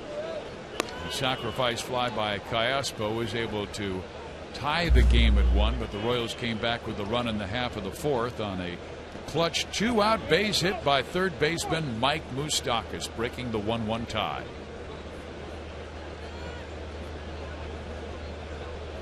Reddick is fly to center and doubled to left. Now batting .320 since coming off the disabled list. Came back from a right knee injury as Shields delivers strike one. And as we suspected, Scherzer is done after 8 innings and 121 pitches. Phil Koch will come on and pitch the 9th inning, but he'll have a 5-0 cushion with which to work. 14 strikeout day for Scherzer. Here's the pitch high and outside. 1 ball, 1 strike. And 5-0 lead should be enough even for that Detroit bullpen that is without Joaquin Soria. But also without 2 starting pitchers in Sanchez and Verlander. Here's the 1-1 swung on, hit high in the air, playable in center field. Gerard Dyson, oh, he loses the baseball and drops it, and the tying run will score. He lost it in the sun. It's a 2-2 game on the error by Dyson. As soon as he threw up his hands, you could tell he was having trouble locating the baseball, and from where I'm sitting behind home plate, you can see the reflection of the sun in his shades. And then at the last moment, he had to angle off to his right, and the ball clipped off his bare hand, his right hand, and bounced away. And Vogt scores all the way from first base on the error by Gerard Dyson.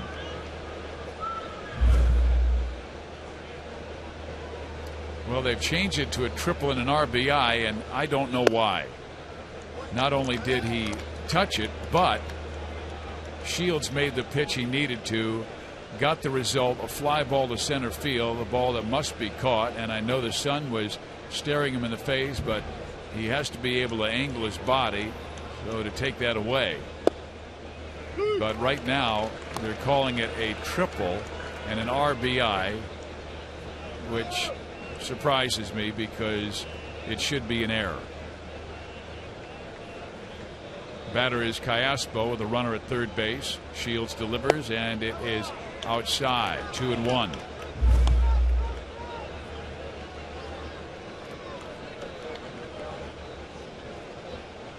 I don't know why you charge Shields with a mistake, and he made the play.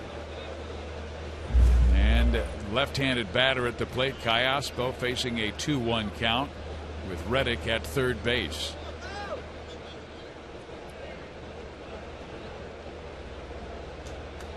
I have not changed my scorebook yet. Here's the 2-1. A swing and a check swing. Did he foul it off? He did not, and it's a 2-2 count. He did not check his swing.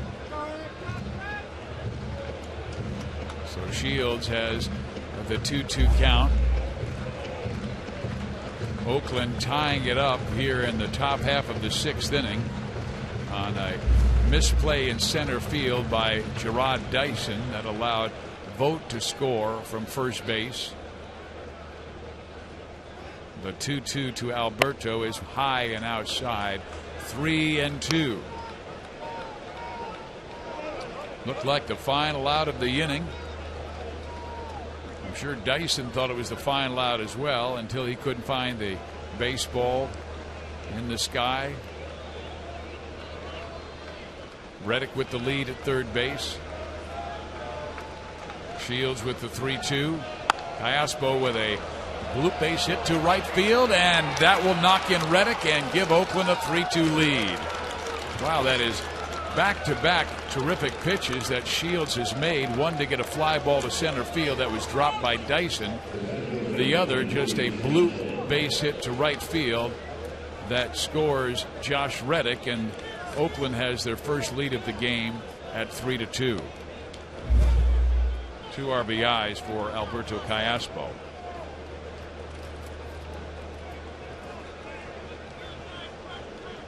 Another left-handed batter, Sam Fuld, now up.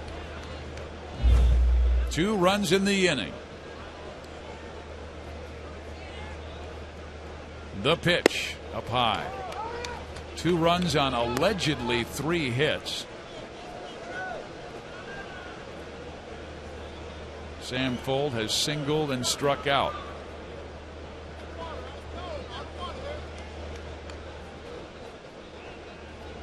Next pitch is whacked down the right field line, foul. So it's a 1-1 count, and This likely will be James' final inning, as he's already had 107 pitches.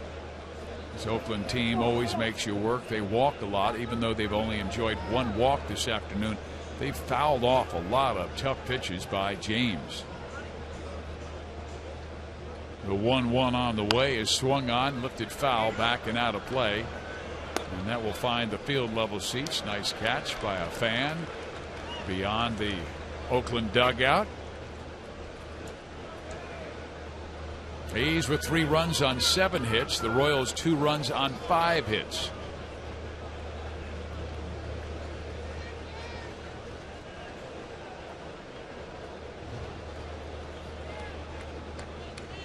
The 1-2 outside, 2 balls, 2 strikes.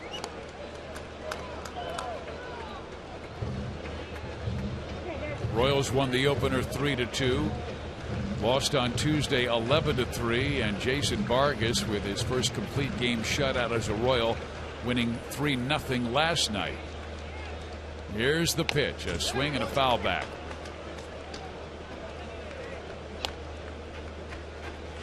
KC leads the season series 4 victories to 2, despite being outscored by 7 runs.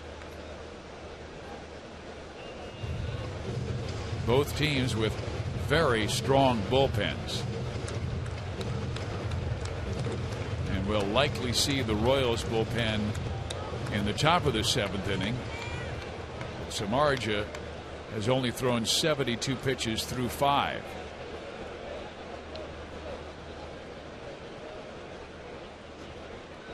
The 2-2, and Folds swings and taps it towards second base. Colon has it, throws him out, but 2 runs in the inning. A mistake by Dyson in center field results in 2 runs, eventually scoring, and when it's all said and done, after 5.5, it's 3-2, A's over the Royals.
Shortstop number 2, Cides Escobar.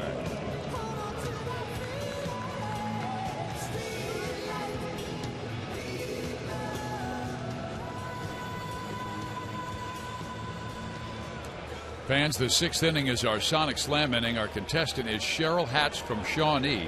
If the Royals hit a home run in this inning, Cheryl will win $3,500. But if the Royals hit a grand slam out of the park, Cheryl will win $25,000 from Sonic and the Royals. Cides Escobar will lead things off. Alex Gordon to follow, and Billy Butler. Samardzija out there. His 1-0 pitch to Escobar is a bunt. Dies on the third base side. Quickly up is Jaso. Throws it down the line. Escobar will take second base. And the Royals have the tying run in scoring position with nobody out. A base hit for Escobar.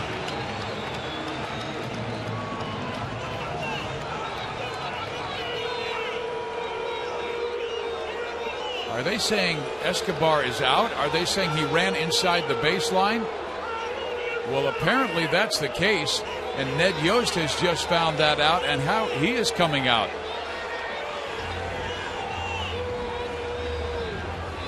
Escobar laid down a beautiful bunt down the third base line, started racing down the line. I was watching JSO, so I did not see where Escobar was located on the line, and Ned Yost right now talking with home plate umpire Trip Gibson, who made the call. But this is a huge play in this inning. We have not seen the replay. There's no television today, and now we are seeing it. Escobar was inside the line.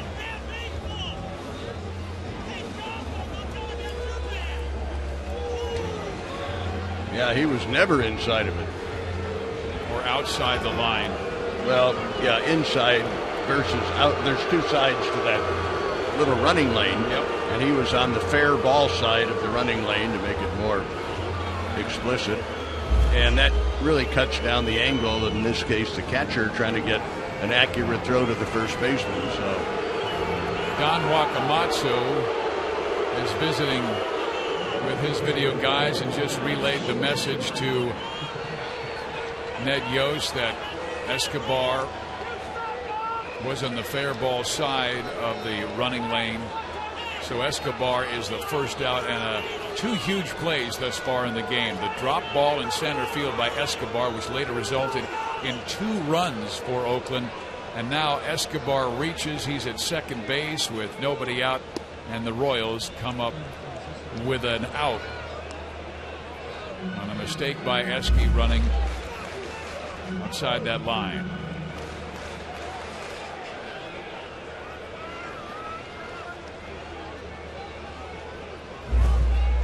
The batter is Alex Gordon, and he swings and pops it up shallow left. Brandon Moss comes on about 5 steps. He'll make the catch for out number 2.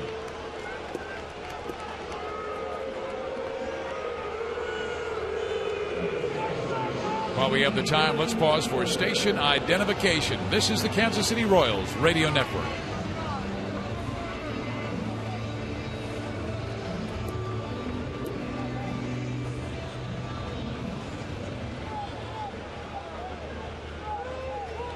Three to 2 Athletics lead the Royals. We're in the bottom of the 6th inning.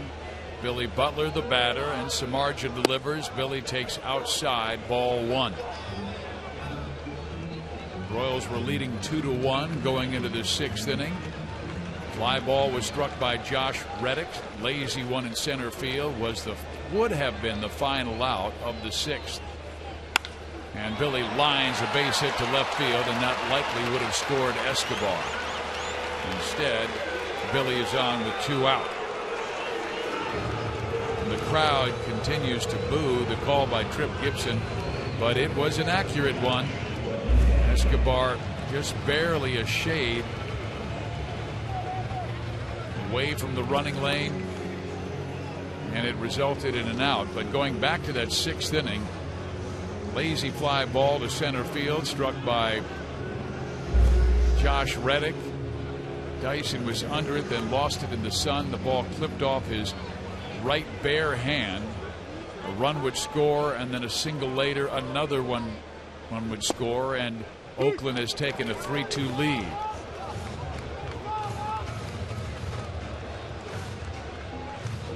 Kelvin Herrera and Francisco Bueno are throwing down in the Royals bullpen as Josh Willingham is up. He is 0 for 2 with a pop-up and ground out. Samardzija's pitch. Willingham swings and misses at a breaking ball. He's down in the count 0-2. Josh, good power, 12 home runs, all with the Twins, then acquired recently in the deal that sent AAA reliever Jason Adam to Minnesota. Wind blowing out towards left. Willingham tried to check his swing, and he did not, and strikes out. In the bottom of the 6th inning, no runs, a hit, a man left. We head to the 7th here at the K. It's 3-2 Oakland.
The seventh inning is brought to you by Hollywood Casino at Kansas Speedway, where the stage is set and you've got the lead role. Well, Francisco Bueno comes out of the bullpen to try and keep this game close. It's 3-2 Oakland as we start the seventh inning. And fans, for being our Sonic Slam player, Cheryl Hatch from Shawnee will receive 2 tickets to a future Royals game and a $10 reloadable My Sonic card.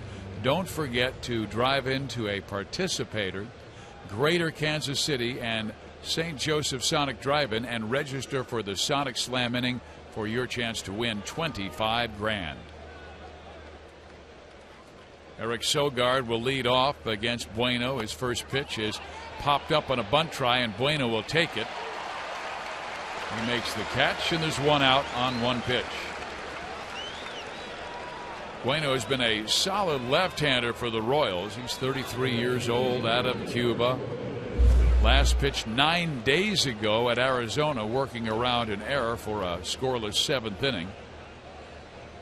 He won't overpower you with his stuff. Fastball high 80s to occasionally 90 or 91. He has a very good breaking ball, and he'll drop down occasionally, more so to left-handers than to right-handers, and sweep that breaking ball away from them.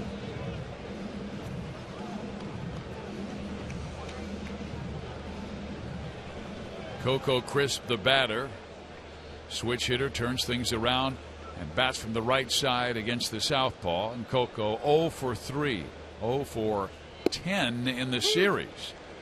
First pitch is in there, strike 1. Royals defense the same, with Butler at first, Colon second, Escobar short, Moustakas third.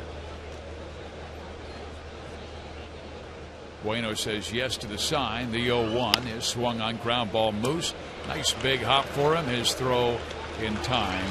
2 out.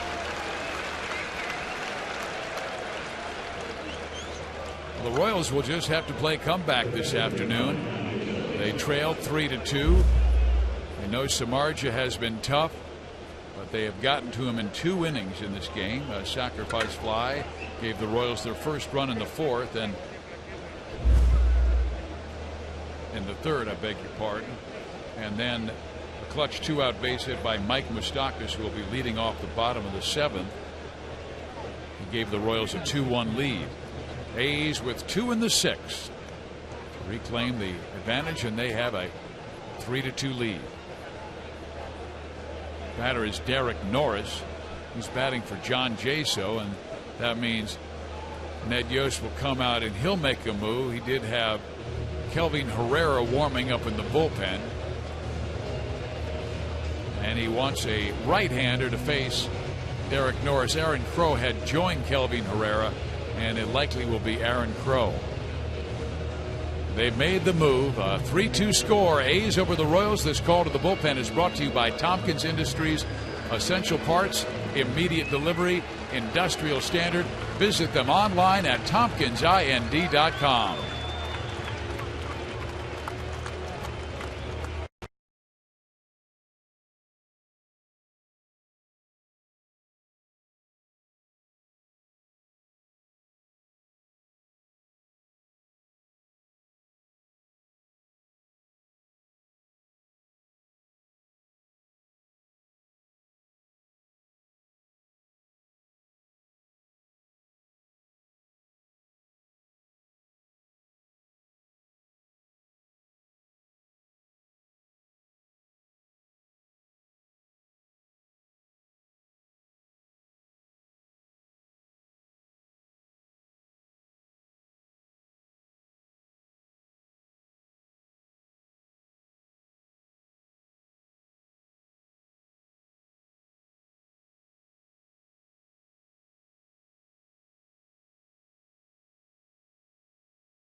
to stay a half game up on the Tigers and stay in first place. Elsewhere in the National League,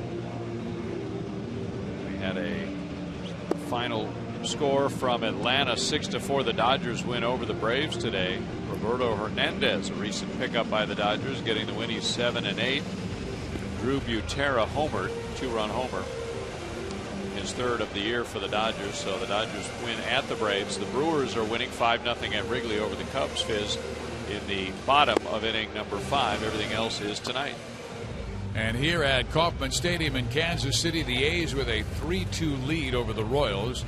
Athletics with 3 runs on 7 hits, 1 error. They've left 5. The Royals 2 runs, 6 hits, no errors.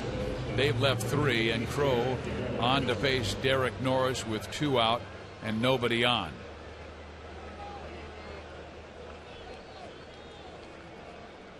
Aaron last pitched Tuesday in the 11-3 loss.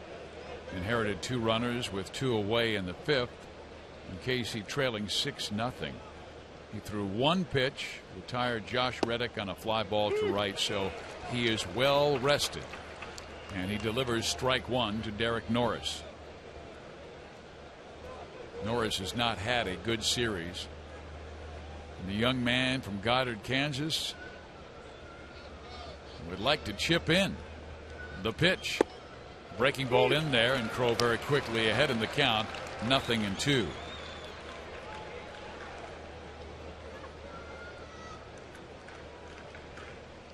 Norris 0 for 12 in this series with 5 strikeouts. He's also grounded into 2 double plays. Here's the pitch, a swing and a miss. He strikes out on 3 pitches, so it has not been a good return to the Midwest for Derek Norris as he strikes out, and we head to the bottom of the 7th inning with the A's leading the Royals 3-2.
We head to the bottom of the 7th inning at Kauffman Stadium.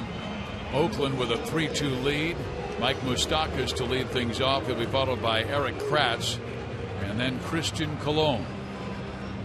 Samardzija has been tough. He has allowed just 2 runs on 6 hits. And he has not walked a Royal. His command has been good, striking out 5, and the first pitch he throws to Moose is lined sharply into the photo well, and it skips on the top rung and then goes off into the crowd, and Mike broke his bat, so he'll need a new one. And he wants to dust it up with some rosin and the Moda stick. Now he's ready to go, and the count is 0-1.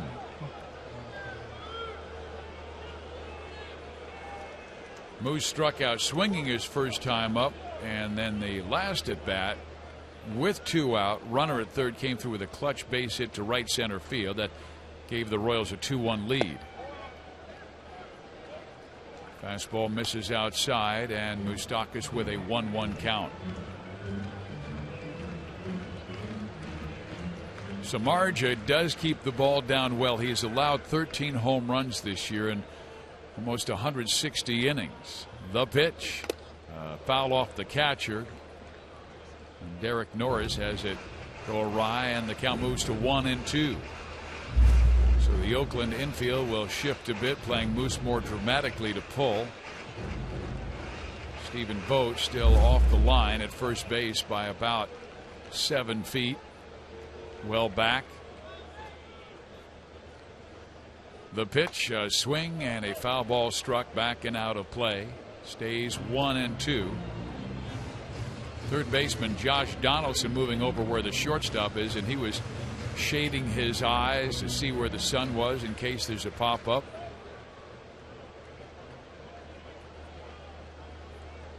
Samardzija's pitch. Moustakas again pops it up.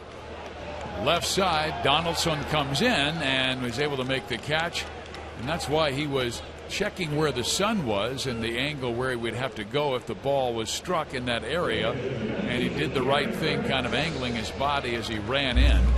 And even though the sun was searching for him because it was right in his eyes, he was able to get the glove up and make the catch. Ball lost in the sun cost the Royals 2 runs in the 6th inning when Dyson misplayed it in the 6th inning. And Eric Kratz now the batter. He swings and sends one up the middle. That's a base hit. Kratz 2 for 3. And getting a rare start for Salvador Perez. So the tying run is aboard here in the 7th inning.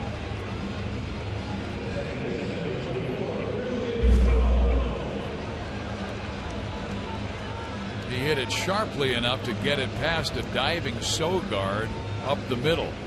We told you Jed Lowry on the disabled list as he's recovering from a fractured index finger.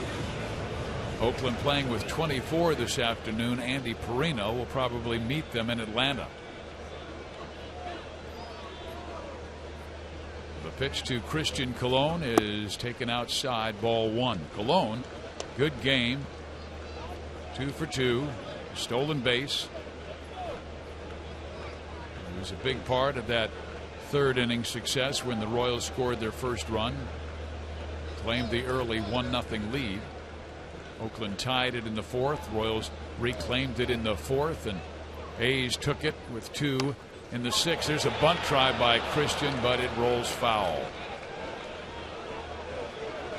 That was a good idea because Donaldson was back at third. He would have had to come a long way, and Christian hit it softly enough where he likely would have been able to beat it out, but it curled foul, and now he has a 1-1 count. He reached on the infield hit where Callaspo made the mistake when he knocked the ball down of trying to throw him out at first base, and the ball fell out of his hands, rolled behind him about 12 feet.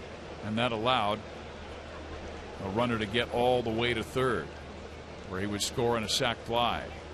Samardzija throws over, Kratz back easily. Christian then, with 2 strikes on him, fired a base hit through the hole between third baseman Donaldson and shortstop Sogard to lead off the 5th. Here's the 1-1 and a swing and a drive to deep left field. That's a back, and that is going to be off the base of the wall. Kratz rolls into third. Colon with a double. The kid is playing well.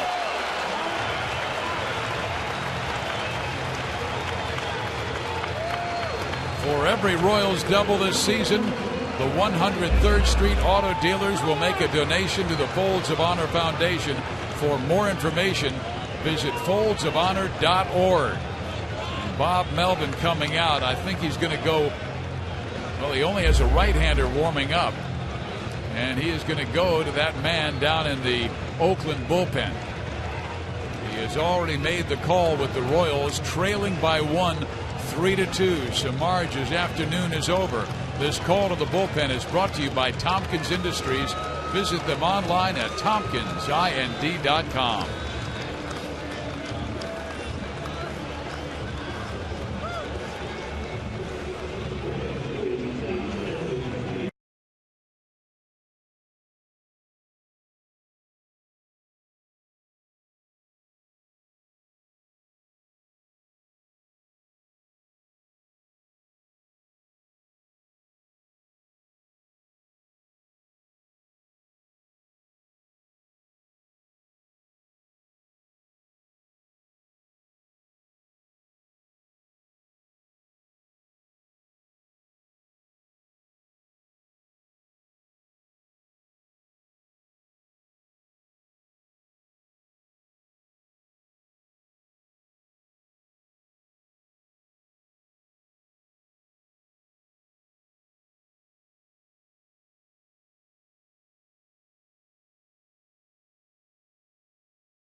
Today was a 6-4 Dodger win over the Braves. Down in Atlanta, the Brewers lead on the north side of Chicago, bottom of the 6th, is 5-0. The Brewers began the day with a 1.5 lead on Pittsburgh and 2 up on St. Louis. And now Lorenzo Cain-Fizz will come on and run for Kratz. Yeah, the Royals really desperate to get that run home from third base because Oakland has a monster of a bullpen. They have allowed, well, they went through a stretch where they did not allow a run for 29 2/3 innings, and they don't walk many. They've issued the fewest walks among bullpens, second to Boston, and they're bringing on Ryan Cook, who is one of their best setup guys. He has thrown 21 straight scoreless outings. 20 innings, giving up just 7 hits, 3 walks, 16 strikeouts. He's going to be tough. The infield is in with Dyson the batter. Dyson would desperately like to get the big hit here. And Cook throws over, and Donaldson almost saw the ball get away from him. And Bob Melvin is being asked to come out to Josh Donaldson as Cain was out. I mean, away from the bag, came back. And Denny, I'm not sure what this argument is about, but Josh Donaldson coming out and immediately asking Bob Melvin to come out and visit with the third base umpire, Tom Hallion, who's the crew chief.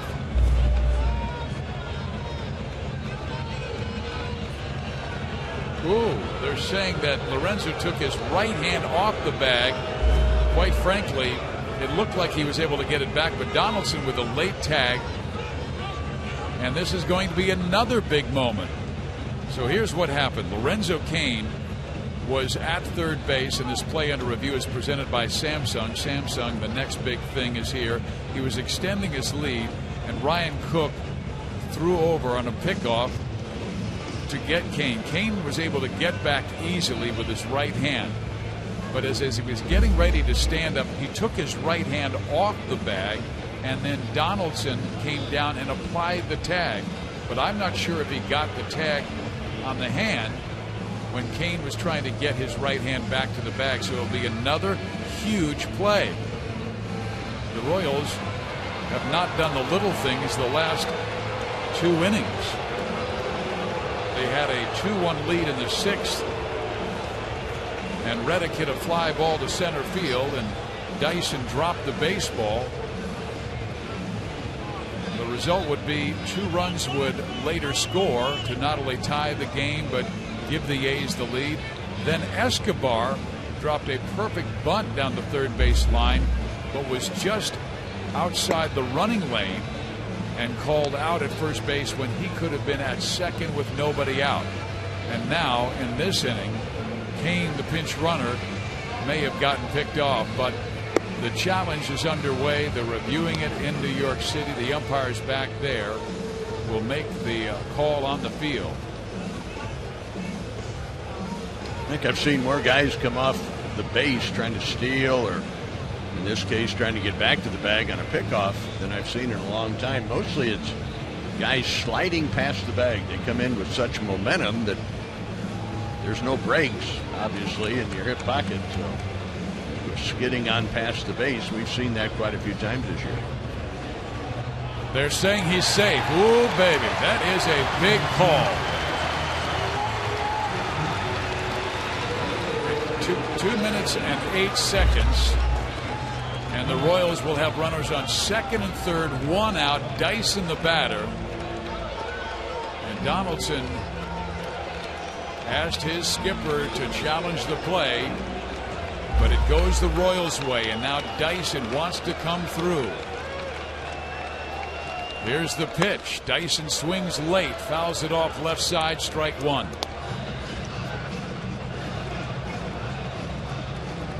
Dyson's lost ball in the sun cost the Royals 2 runs in that inning. When it dropped, the run came home from first base that tied it.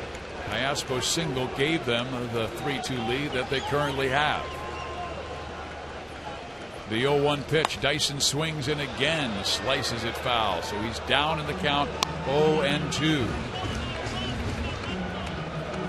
Cook has been sensational. We told you during this streak he has thrown 21 straight scoreless outings. Only 24 hits allowed this year in 39 2/3 innings. 0-2 pitch. Again, slice foul, same place. Cook going after him with the fastball at 95, 96 miles an hour. Dyson a little late with his swing, and he's just peppering a ball over the Oakland dugout, well back in the field level seats, but late on all 3 pitches. It's still down in the count, 0-2. Oakland infield in. The pitch. Another one, slice foul. This one a little closer to the foul line and down near the Oakland dugout. And Cook just coming after him with fastball after fastball after fastball. I think he might waste one. Norris gives him the sign. 0-2 pitch. Swung on, base hit, right field. Kane scores. Colon is going to be held at third. The Royals have tied it, and a clutch base hit by Gerard Dyson.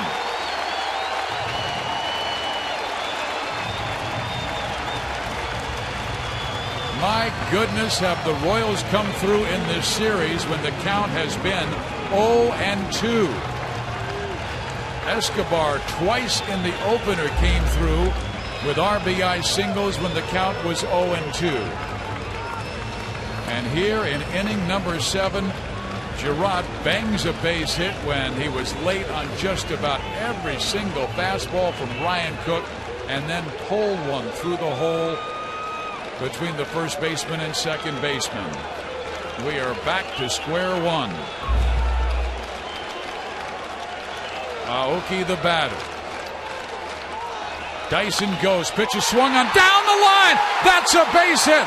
Into the corner it goes. Colon scores. Dyson scores. Aoki going to third with a triple. The Royals take a 5-3 lead, and listen to this crowd.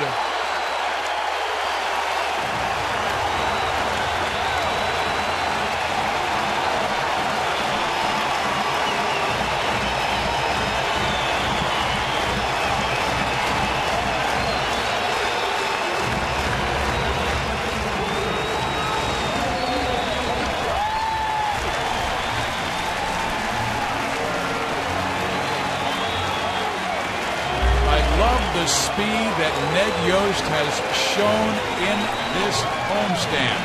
7 stolen bases on Sunday.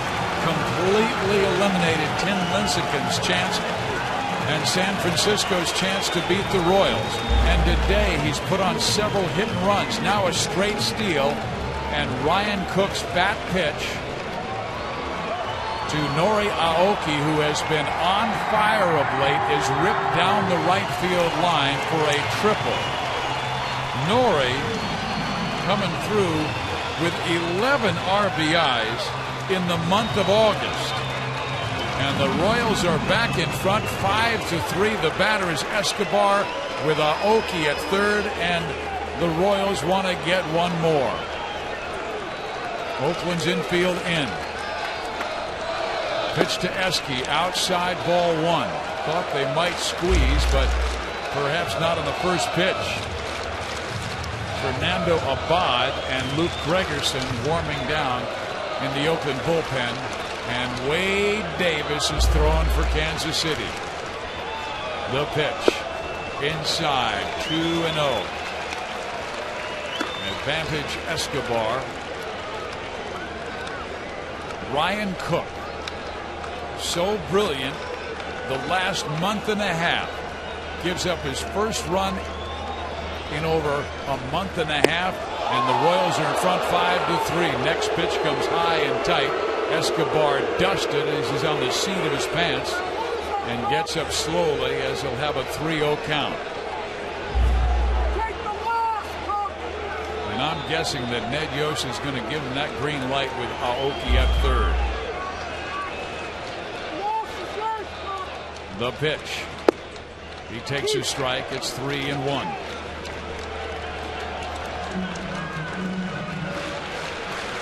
Aoki, what a huge triple here in the 7th inning.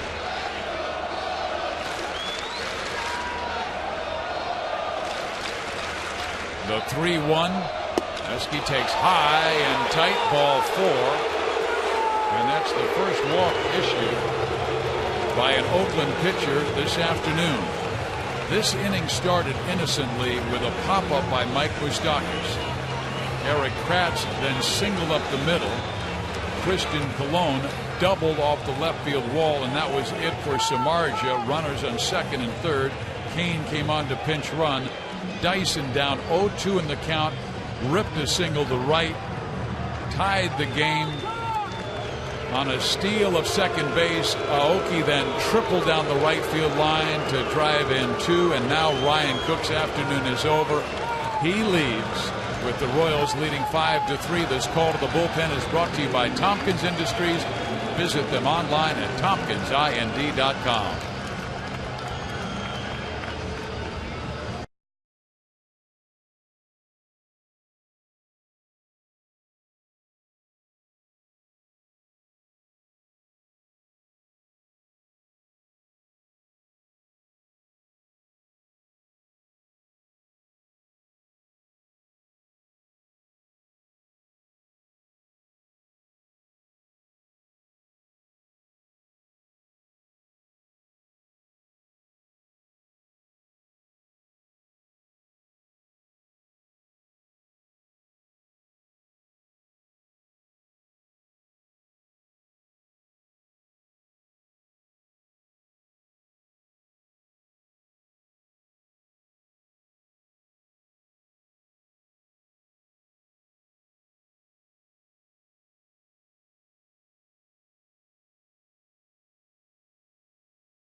The Red Sox, the Rays, and the Rangers. The Rays are still 2 games below 500. At one point they were 18 below, and they've been fighting to try to get back to 500 for several weeks now. They'll be at the Rangers now.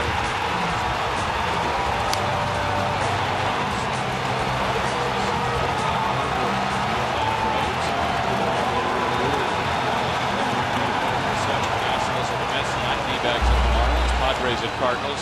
And Cincinnati is at Colorado, Fizz. Stu, they've got another terrific relief pitcher on for Oakland. His name is Fernando Abad. Much like Ryan Cook, he has been brilliant lately.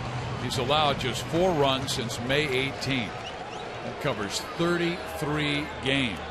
And all 4 runs over the span have come by way of solo home runs. Well, he comes on in a dire situation. 1st and 3rd for Kansas City with 1 out. Speed on. Escobar might be going from first, and Abad brings the pitch, and Alex takes a first pitch curveball low and away, ball 1. Fernando Abad shows that he is pretty quick home. The Royals like this situation with speed on first and speed on third with 1 out. The pitch, Alex takes another breaking ball away from him, and it's a 2-0 count.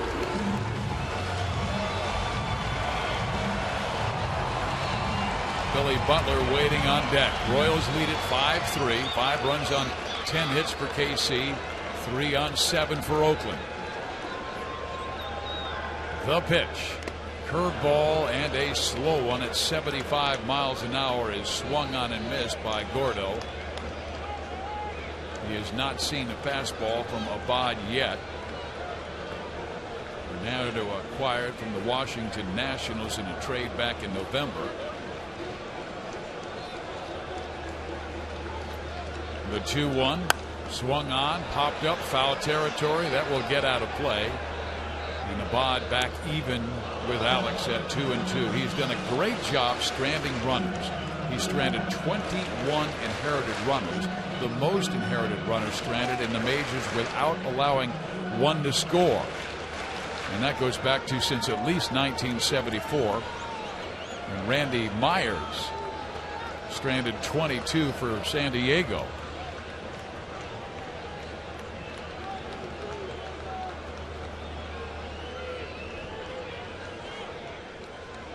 The 2-2 pitch.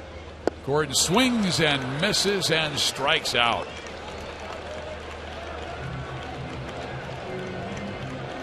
So Bob Melvin comes out. He'll make the move to the right-hander. Abad did his job. And the entire infield will gather. Melvin claps his hands together, asks Fernando for the baseball, gives him a pat on the back. And we will go to Steve Stewart with the Royals leading 5-3. Steve, how about an update? Okay, Fizz. The attendance.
One game on that road. 5-1. I'm thinking of the homestand before. 5-2 homestand, 5-1 road trip. Is that what it was? And then now with this, if the Royals win today, would be a 6-1 homestand. So That would be going cool. well. Yeah. And particularly, Stu, with what took place earlier, the drop ball by Gerard Dyson in center field. And this play by Escobar running outside the running lane, and that cost the Royals. But they did not quit. And, you know, I love to see Gerard Dyson, the guy who made the mistake in center field, who lost the ball in the sun, come through with a big hit to tie the game. And he's driven in 2 of the runs today. So he giveth, he taketh away, but he giveth here in this 7th inning. He's a good man. Here's Billy Butler, 1st and 3rd, 2 out. New pitcher is Luke Gregerson, the right-hander, has been tough. Runner goes, pitch is swung on, in the gap, right center field. That's a base hit. Aoki scores. Here comes Escobar to the plate. Safe. 7-3 Royals.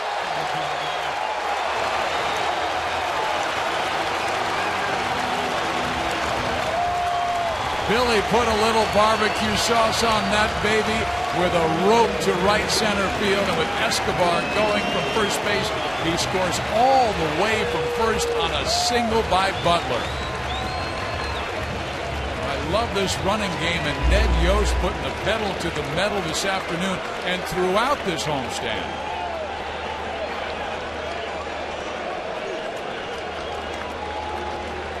Royals with 2 steals in the afternoon, but they've also put on several hit and runs, and they were running that time when Billy roped one to right center field.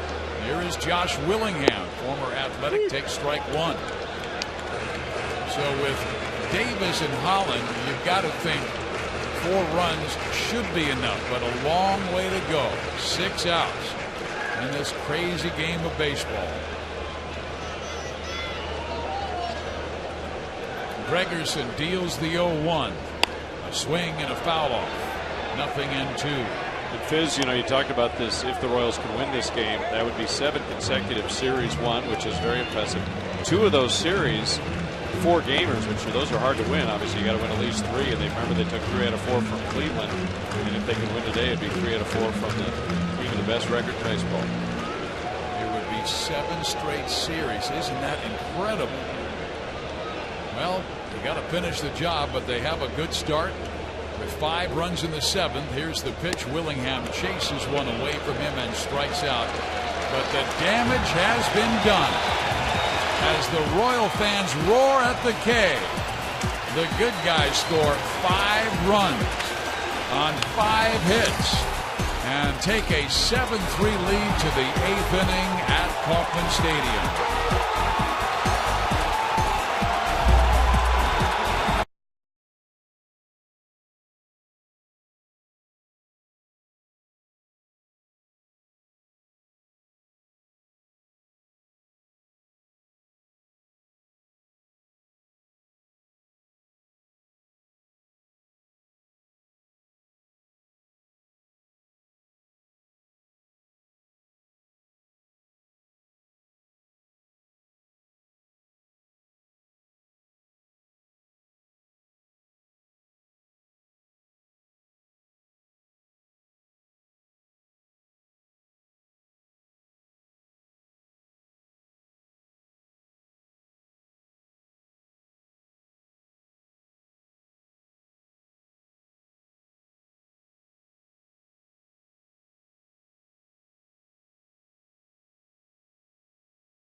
Thompson is proud to partner with Royals Charities to raise money for local organizations through the 50-50 raffle again this season. For over 20 years, Edelman and Thompson has helped Kansas City families who have suffered due to work injuries and car accidents. Edelman and Thompson making a difference in the lives of families in our area. The Royals with 7 runs on 11 hits. Athletics 3 runs on 7 hits. Ned Yost bringing on Salvador Perez as his new catcher. Haynes stays in the game to play right field, and the new pitcher, Wade Davis. Let's bring on Denny. Must be the 8th inning. Wade Davis. Indeed, with the lead. Made his second straight appearance on Monday. He got a 1-2-3 inning.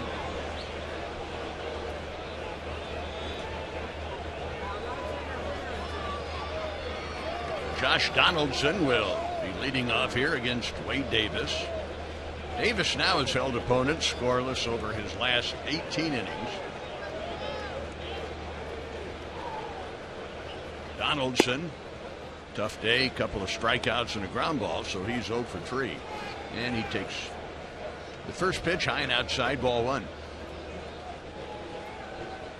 Right-handed pitcher, right-handed batter. And it's outside. The count is 2-0.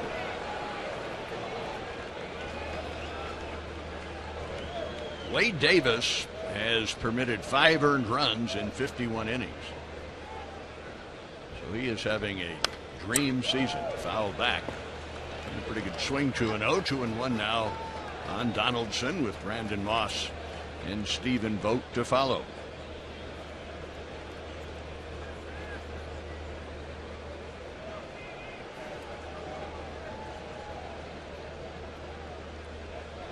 Now Davis ready, and back he comes, and another aggressive swing and a foul ball back to the screen.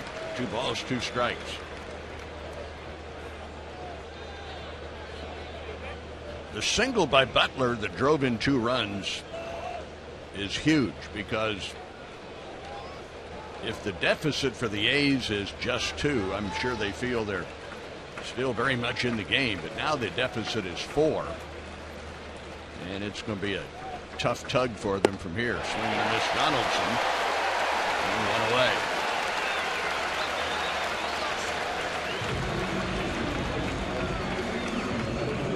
Strikeouts for Donaldson. And now Brandon Moss. He has struck out twice. He's also singled and scored a run.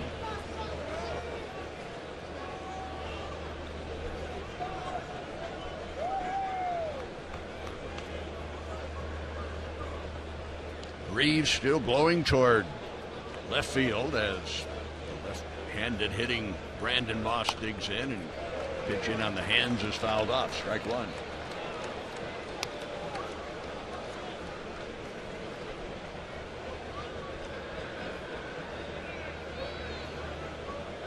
No balls and a strike on the A's cleanup hitter. Next one from Davis. Breaking ball grounded into center field for a hit. So Moss 2 out of 4 in the game. 1 on, 1 out for Vogt.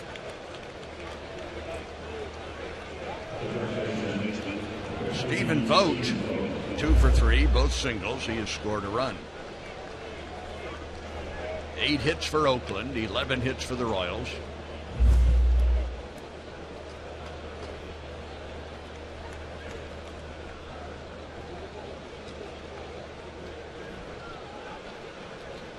Royals begin a 4-game series in Minnesota tomorrow night. Pitch to Vogt is a little bit outside. Tomorrow night, Danny Duffy will pitch against Ricky Nolasco.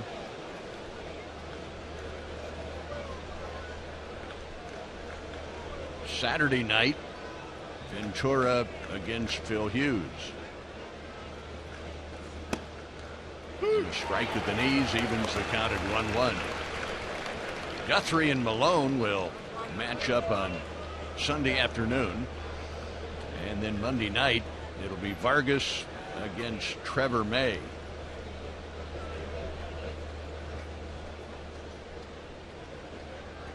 Now the 1-1 pitch. A little popper out into short left field. Escobar dives and he can't get it. So it goes as a bloop single.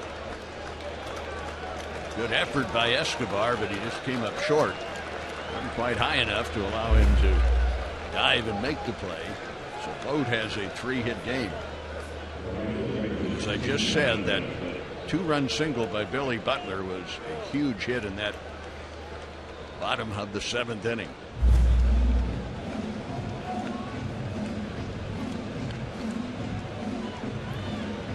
will bring up Josh Reddick. Reddick with a double, a triple. He's 2 out of 3 with a run scored and an RBI. So the A's trying to get back in the match. 2 on, 1 out.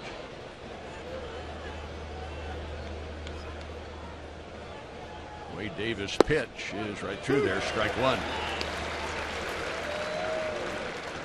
Davis in his last 3 or 4 outings has been giving up some runners, but been able to wiggle out. Strikeouts and double plays have been an ally for him, even though he's allowed runners to reach base. Now 2 on with 1 out. A swing and a miss, and the count is 0-2.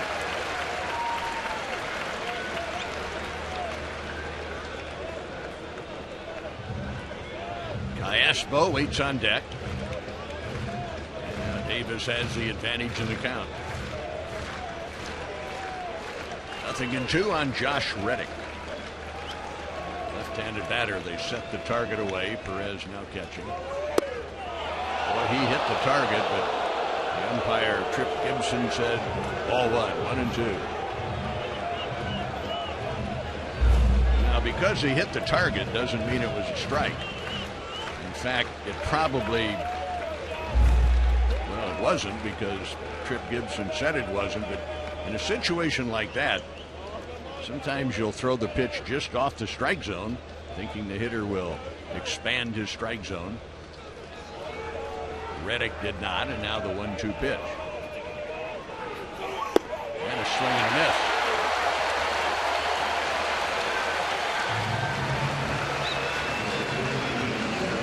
Reddick strikes out. There you are. Davis gives up back-to-back hits, but then you're talking about getting out of it with strikeouts and double plays, and in this case he's given up 2 singles, but he has 2 strikeouts. So now Aspo, who's driven in 2, 1 with a single, 1 with a scoring fly ball to left field. Runners first and second, 2 out.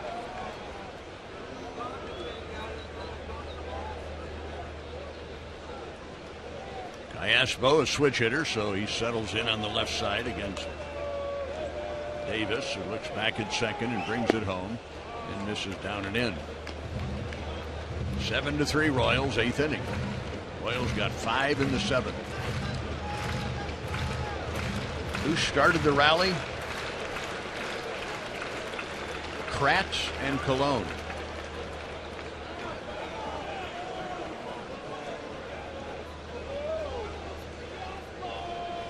One ball, no strikes.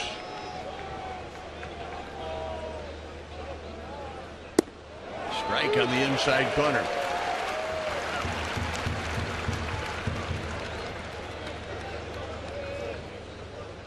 One and one the count to Aspo.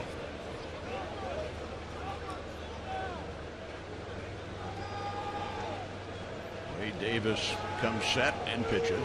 A little bit low. 2 balls, 1 strike.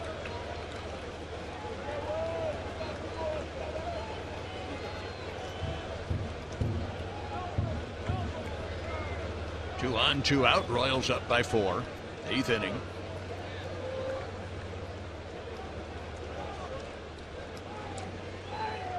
Two 1 pitch to Aspo. He didn't want to do it, but he went around. Strike 2.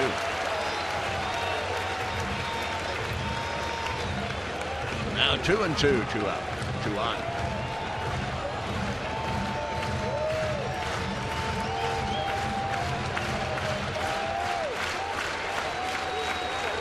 Runners lead away. Moss from second. Vogt from first. 2-2 pitch to Aspo. Strike 3 called.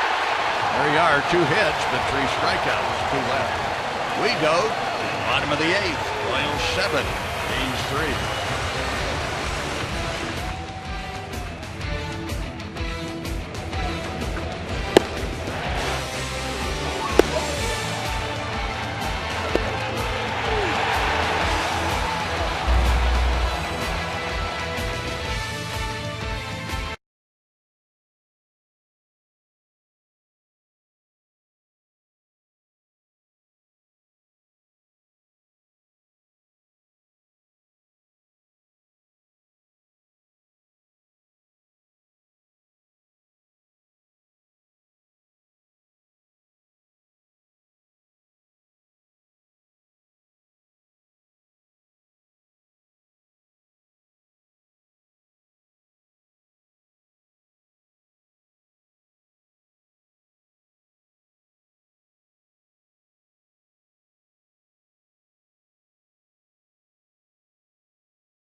Royals lead 7-3. Sean Doolittle, a lefty, comes in to pitch, and we'll pause here for station identification. This is the Royals Baseball Network.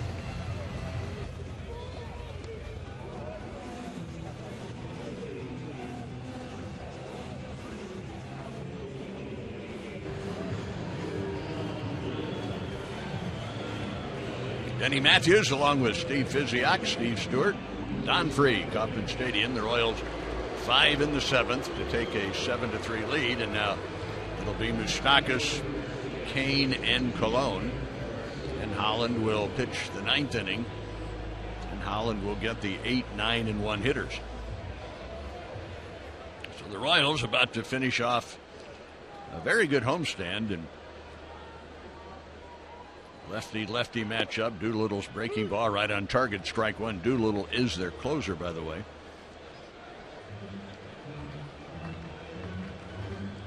What if you told somebody late in April, the Royals are really going well, and they've had a terrific homestand in August. Swing and a miss. Beat the A's 3 out of 4, swept the Giants, and the final game of the homestand, the Royals got 5 in the 7th. How did the rally start? Well, 2 guys named Kratz and Colon started the rally. Say what? Things must really be going well for the Royals. And I say, yeah, things are really falling in place. It's that law firm Kratz and Colon. Yep, things are going their way. Fouled off by Moustakas. Moose 1 out of 3, an RBI single. And after a fastball up, he fouls it back into the seats and out of play. It is interesting because Dayton Moore and Ned Yost have said all season long, what happens when this offense gets hot? It's better than they've been playing. And even though during this, if they win this game, it'll be 18 out of 22. They're only averaging 4.5 runs per game, Denny. Still been pitching in defense. Mm-hmm. Slapped foul into the seats down the left field line. And even with the Royals as hot as they have been for 3 weeks, there's still about 12 teams. Everybody just bunched together. It's just, It is the goofiest baseball season that I can remember. 0-2 and another foul ball.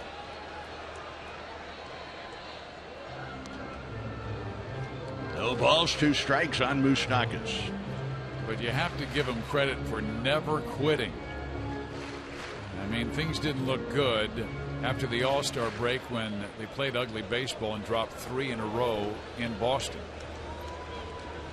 The 0-2 pitch. Another foul ball. Donaldson takes a look, third baseman, but it's back about 5 rows. No balls, 2 strikes. Well, at that point in time, though, I mean, it's the middle of July, and you're not going to quit in the middle of July. No, but even in this game, I mean, after the mistake by Dyson in center field, obviously losing the ball in the sun that cost the team 2 runs, and Escobar caught running outside the running lane, cost the Royals an opportunity. They kept on fighting. And those things are going to happen, though, in a game. There's a breaking ball going outside, and you can't leave the field when a center fielder didn't drop it, really. He never got a hold of it. He just lost it, couldn't see it. Can't catch what you can't see. Got to keep grinding away. Still had quite a few outs to go. 1-2 on Moustakas. And another foul ball, so everybody's going to get a souvenir here from Moustakas in the 8th inning. I broadcast for teams that if that had happened, they would have said, well, it's not our day. But this team's focus was maintained. And I love the at-bat by Gerard Dyson, fighting off tough pitch after tough pitch against a hot pitcher like Cook, and eventually muscling a base hit to right field. Foul ball coming back over our heads. And still 1-2. Moose can't get it in play. That came straight back our way, and the trajectory was rather bad, and it clipped off the lip ahead, over our heads. It's always dangerous.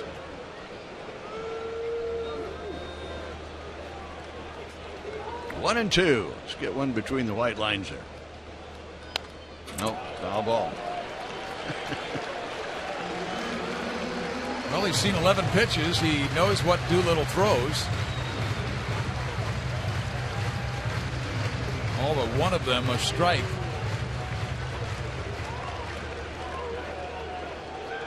One ball, 2 strikes. Royals up 7-3 here in the 8th.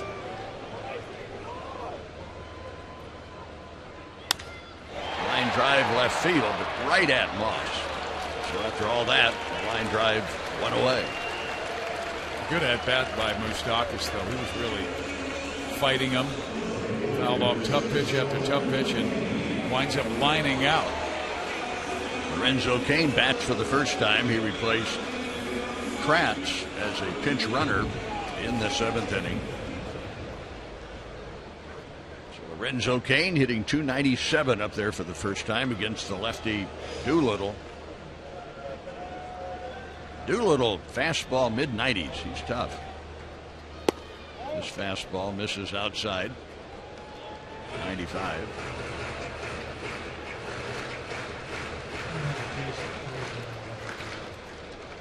Eighth inning. Nobody on, 1 out. Lined into right field, and a hit for Lorenzo Cain. Doolittle just chucking fastballs in there, and Lorenzo goes the other way and has a 1-out hit.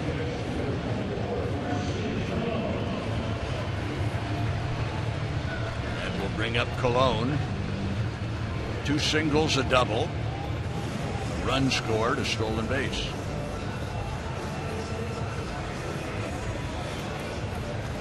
I like the way he plays. I mean, he spent 5 years in the minor leagues, and he's ready. He plays like he's ready. And a strike over the outside corner. Yesterday, Denny, he got the start at third base and really made a nice play to start, a 5-4-3 double play. Very quickly got it out of his hand and to second baseman Infante. Swinging a foul ball off first, and the count is 0-2. The A's lefty Doolittle is 27. He was born in Rapid City, South Dakota. Lives in New Jersey. You ever heard of Tabernacle, New Jersey? Tabernacle. Another foul ball.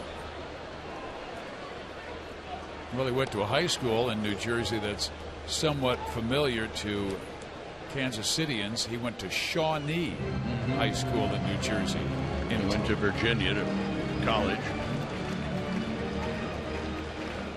Sean Doolittle started his career as a third baseman.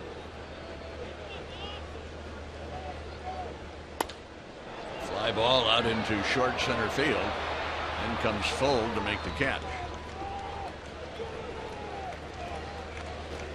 What did I say, third? I mean first. Yeah, I was going to go, man, if he was a third baseman throwing left-handed, we haven't seen many of those in the college ranks. Or pro. Indeed. I did play on a Legion team that had a left-handed shortstop. Came across the bag nicely on the 4-6-3 double play. Runner at first, 2 down. 7-3 Royals. There goes the runner. The pitch is a strike. Throw to second is not. Went down to the cover man on a long hop. Sogard didn't have much of a chance there. Stolen base for Lorenzo Cain. 1 strike to count on Gerard Dyson.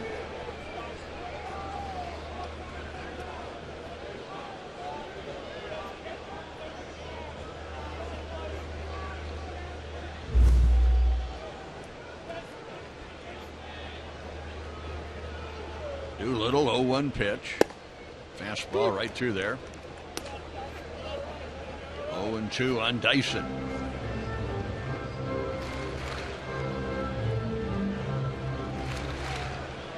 So Duffy and Nolasco tomorrow night in Minnesota. Outside, 1-2 to Rod Dyson. Duffy's ERA is 2.5. Nolasco's ERA is 5.9.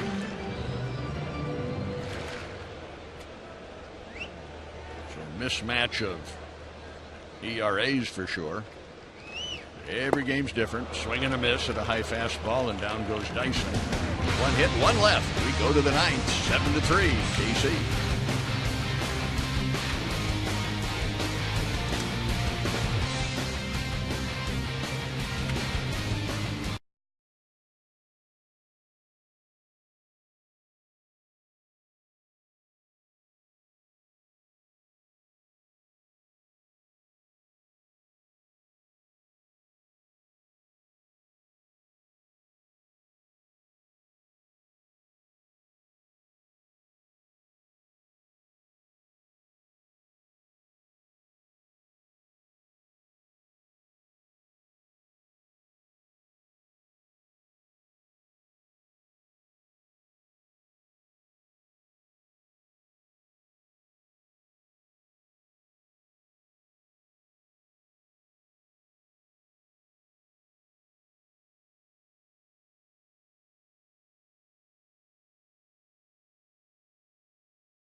Seven to 3 Royals, ninth inning, and Greg Holland will finish things up.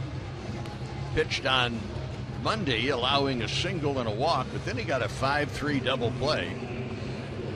Oh, the Royals have gone to Frazier, so we don't have the Davis-Holland tandem. We have the Davis-Frazier, so not a save situation. Not that Holland couldn't have closed things out as he always does, but save him for tomorrow night if needed. And now Frazier. So he will face the 8, 9, and 1 hitters.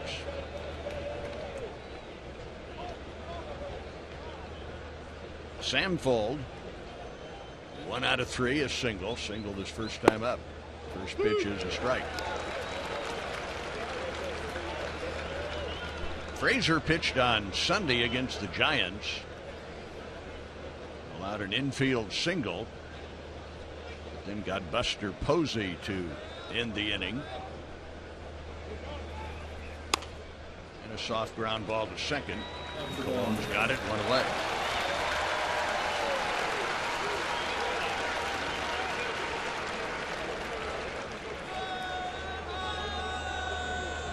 And we'll bring up Sogard. Sogard hitless, 0 for 3.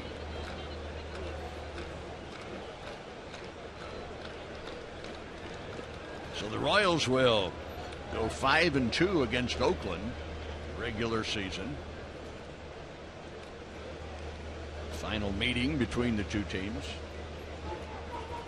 Frazier's first pitch right on target.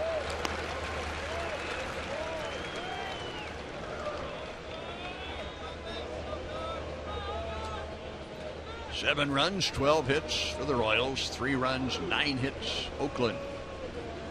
A's have left 7, the Royals 5. Line, oh boy. Frazier put up his bare hand. Oh, man, I hate that. Sogard singles sharply to center. I know it's a reaction, but boy, you just simply cannot do that. you know what, he threw up his hand until his brain became engaged, and then he pulled it back down, realizing, what am I doing? It was up for a moment, and then he got it out of the way, and one on, one out. But I think Ned Yost has really done a marvelous job manipulating the staff after the All-Star break, and he was talking about that with us in his office before the game, the way he keeps guys fresh. And he says, I can only remember a couple of times this year where we had a crisis where the bullpen had been overworked, but he has managed it so well to make sure that Herrera, Davis, and Holland get their rest. Yeah, it's really gone well for them in that regard. And getting 3 complete games in a week certainly helps. Pitches outside to Coco Crisp. He was 0 for 4 in the game and hitless in the series. He's had a rugged go of it.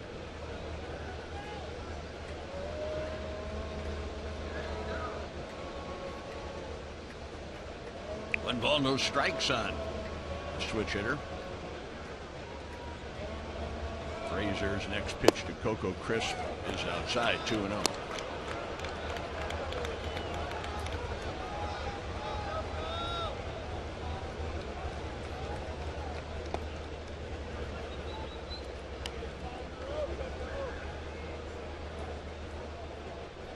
Frazier has pitched in the big leagues for 11 years.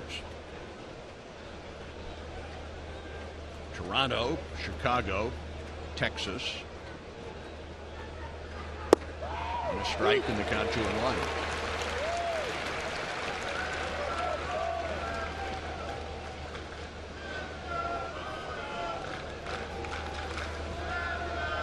Two and one the count to Coco Crisp.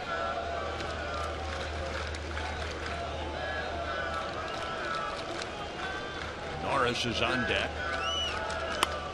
Lined over short into left field for a hit. Gordon plays it on one hop and back-to-back hits. Same thing happened to Davis in the 8th inning with 1 out. Back-to-back singles by Moss and Vogt.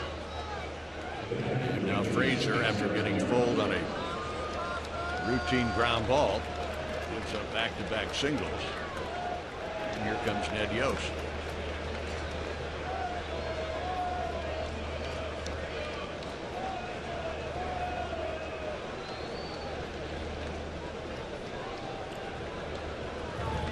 Going to do it for Frazier.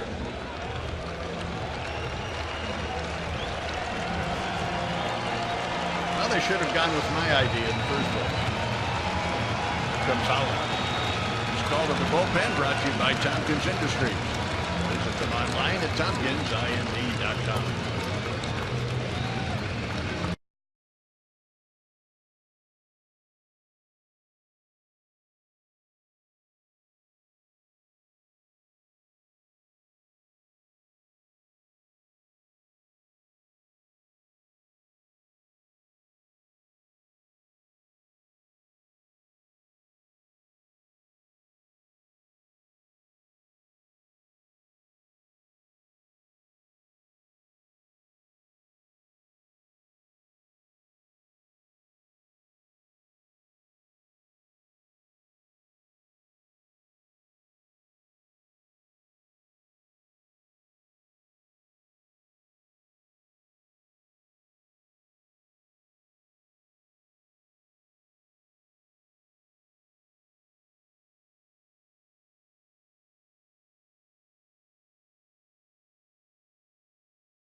Eric Norris from Goddard, Kansas. Aside from this series, he's had a good year for the A's. Now Greg Holland facing the right-handed batter. 2 on, 1 out. 9th inning, 7-3 Royals.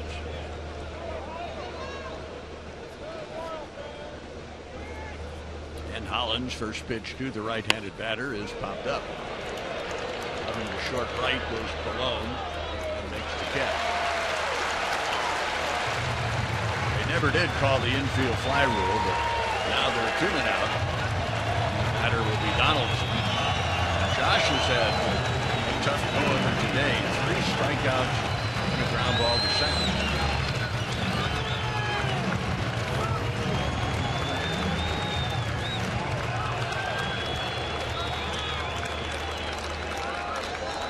Right-handed batter up there.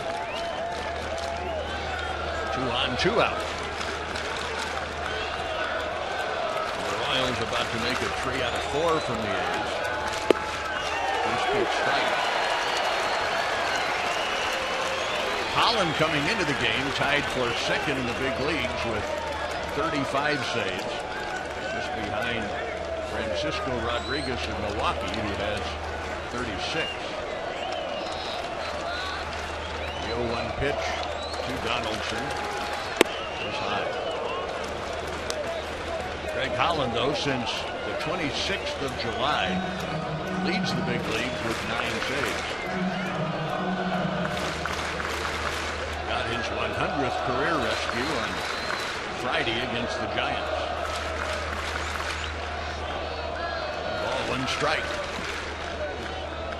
Next pitch. It's high, 2-1. Singles by Sogard and Chris. 2 on, 2 out, 2-1, and Donaldson.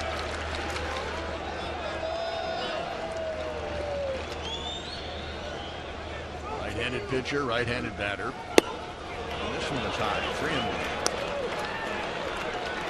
The A's need another base runner to get the tying run to the plate. Brandon Moss, who's hit 23 homers this year, is next. 3-1, 2 on, 2 out. Holland brings it in. High and inside, ball 4. Here comes Moss, and he represents the tying run.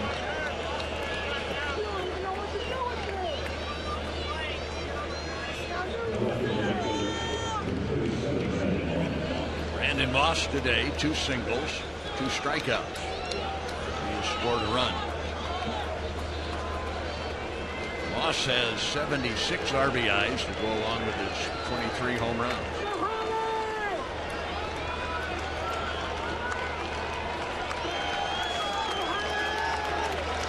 Greg Holland looking for the final out.